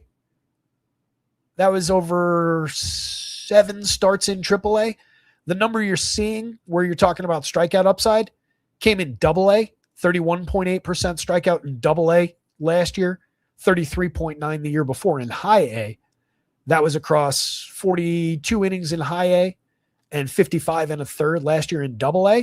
But he was pitching as a 23-year-old in high A and a 24-year-old in AA. So those were aggressively elevated strikeout numbers where he was pitching against less experienced kids. And we've seen guys make gains for that. Upon promotion, he immediately gave back those strikeouts. So I wouldn't get too excited about strikeout upside with Cole Drake. I would honestly forgive more of the ERA because of the PCL than I would expect strikeout with, again, when they fell off going to AAA. You can probably expect they're going to fall off even further coming up to the show. And with it, just cap again to further that point, at 63, if we were talking about Cole Drake at 4, then I think it's more of a conversation. When he comes in at 63, but I can get David Peterson against the Tigers, lefty for a lot of those guys with high strikeout numbers with the wind at his back helping him out, I think I'd rather have that. I think I'd rather have $6,400 Kumar Rocker against the White Sox than take the shot at 6,300. What are you really saving for the 4-point projection difference? Right? The $100 isn't likely to matter. So yeah, I'm not sure I can go down that road with you. I think you got better lottery tickets on the board. Even Liberator probably works better. I'll give you Avila Perkins and Tyler Phillips probably are the correct comps. Like these 3 guys and Cole Drake, I think, are the conversation there. These 3 guys, I think, are a different part of the value bin. Like those are the guys actually in the value bin. The other guys are the things with, gum stuck to them at the bottom of the value bin that have been there for years because nobody buys them. At this point, after all these shows, I can literally draw you a picture of the visualization of this value bin that's in my head, that's in like a convenience store. It's just filled with DVDs. Remember those $3.99 a piece, 5 for $20. Is that a good deal? No, it's not. You know what I mean? 5 for $15. Those kind of value bins that you saw at convenience stores and 7-Elevens with like the sticky floor and the terrible movies that never moved, movies from The Asylum and so on. Literally could draw you a picture of the image of this thing in my head.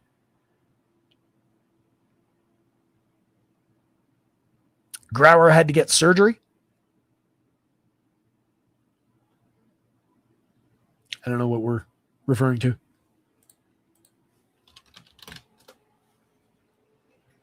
Oh, Kuroda Grauer. I was like, I know there's a Grauer here somewhere that I talked about. I just couldn't figure out who the hell it was. Okay, so emergency surgery for Kuroda Grauer. So he's not going to be in the A's lineup. Turns out it was a ruptured testicle. Ouch. Poor guy.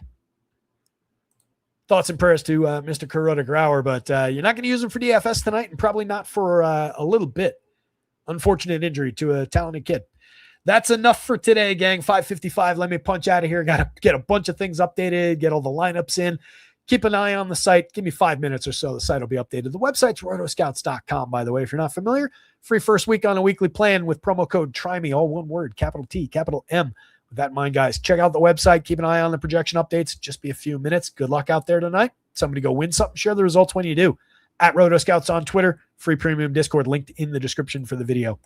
I will see you guys tomorrow for, please let it be a saner slate. A smaller, saner slate would be even better, but just something a little bit more straightforward would be great. Or at least without things coming off the board mid-show. See you, gang. Go get them. Oop, I said that without the stop button on my screen. See ya. One last screw up for this weird show. Adios.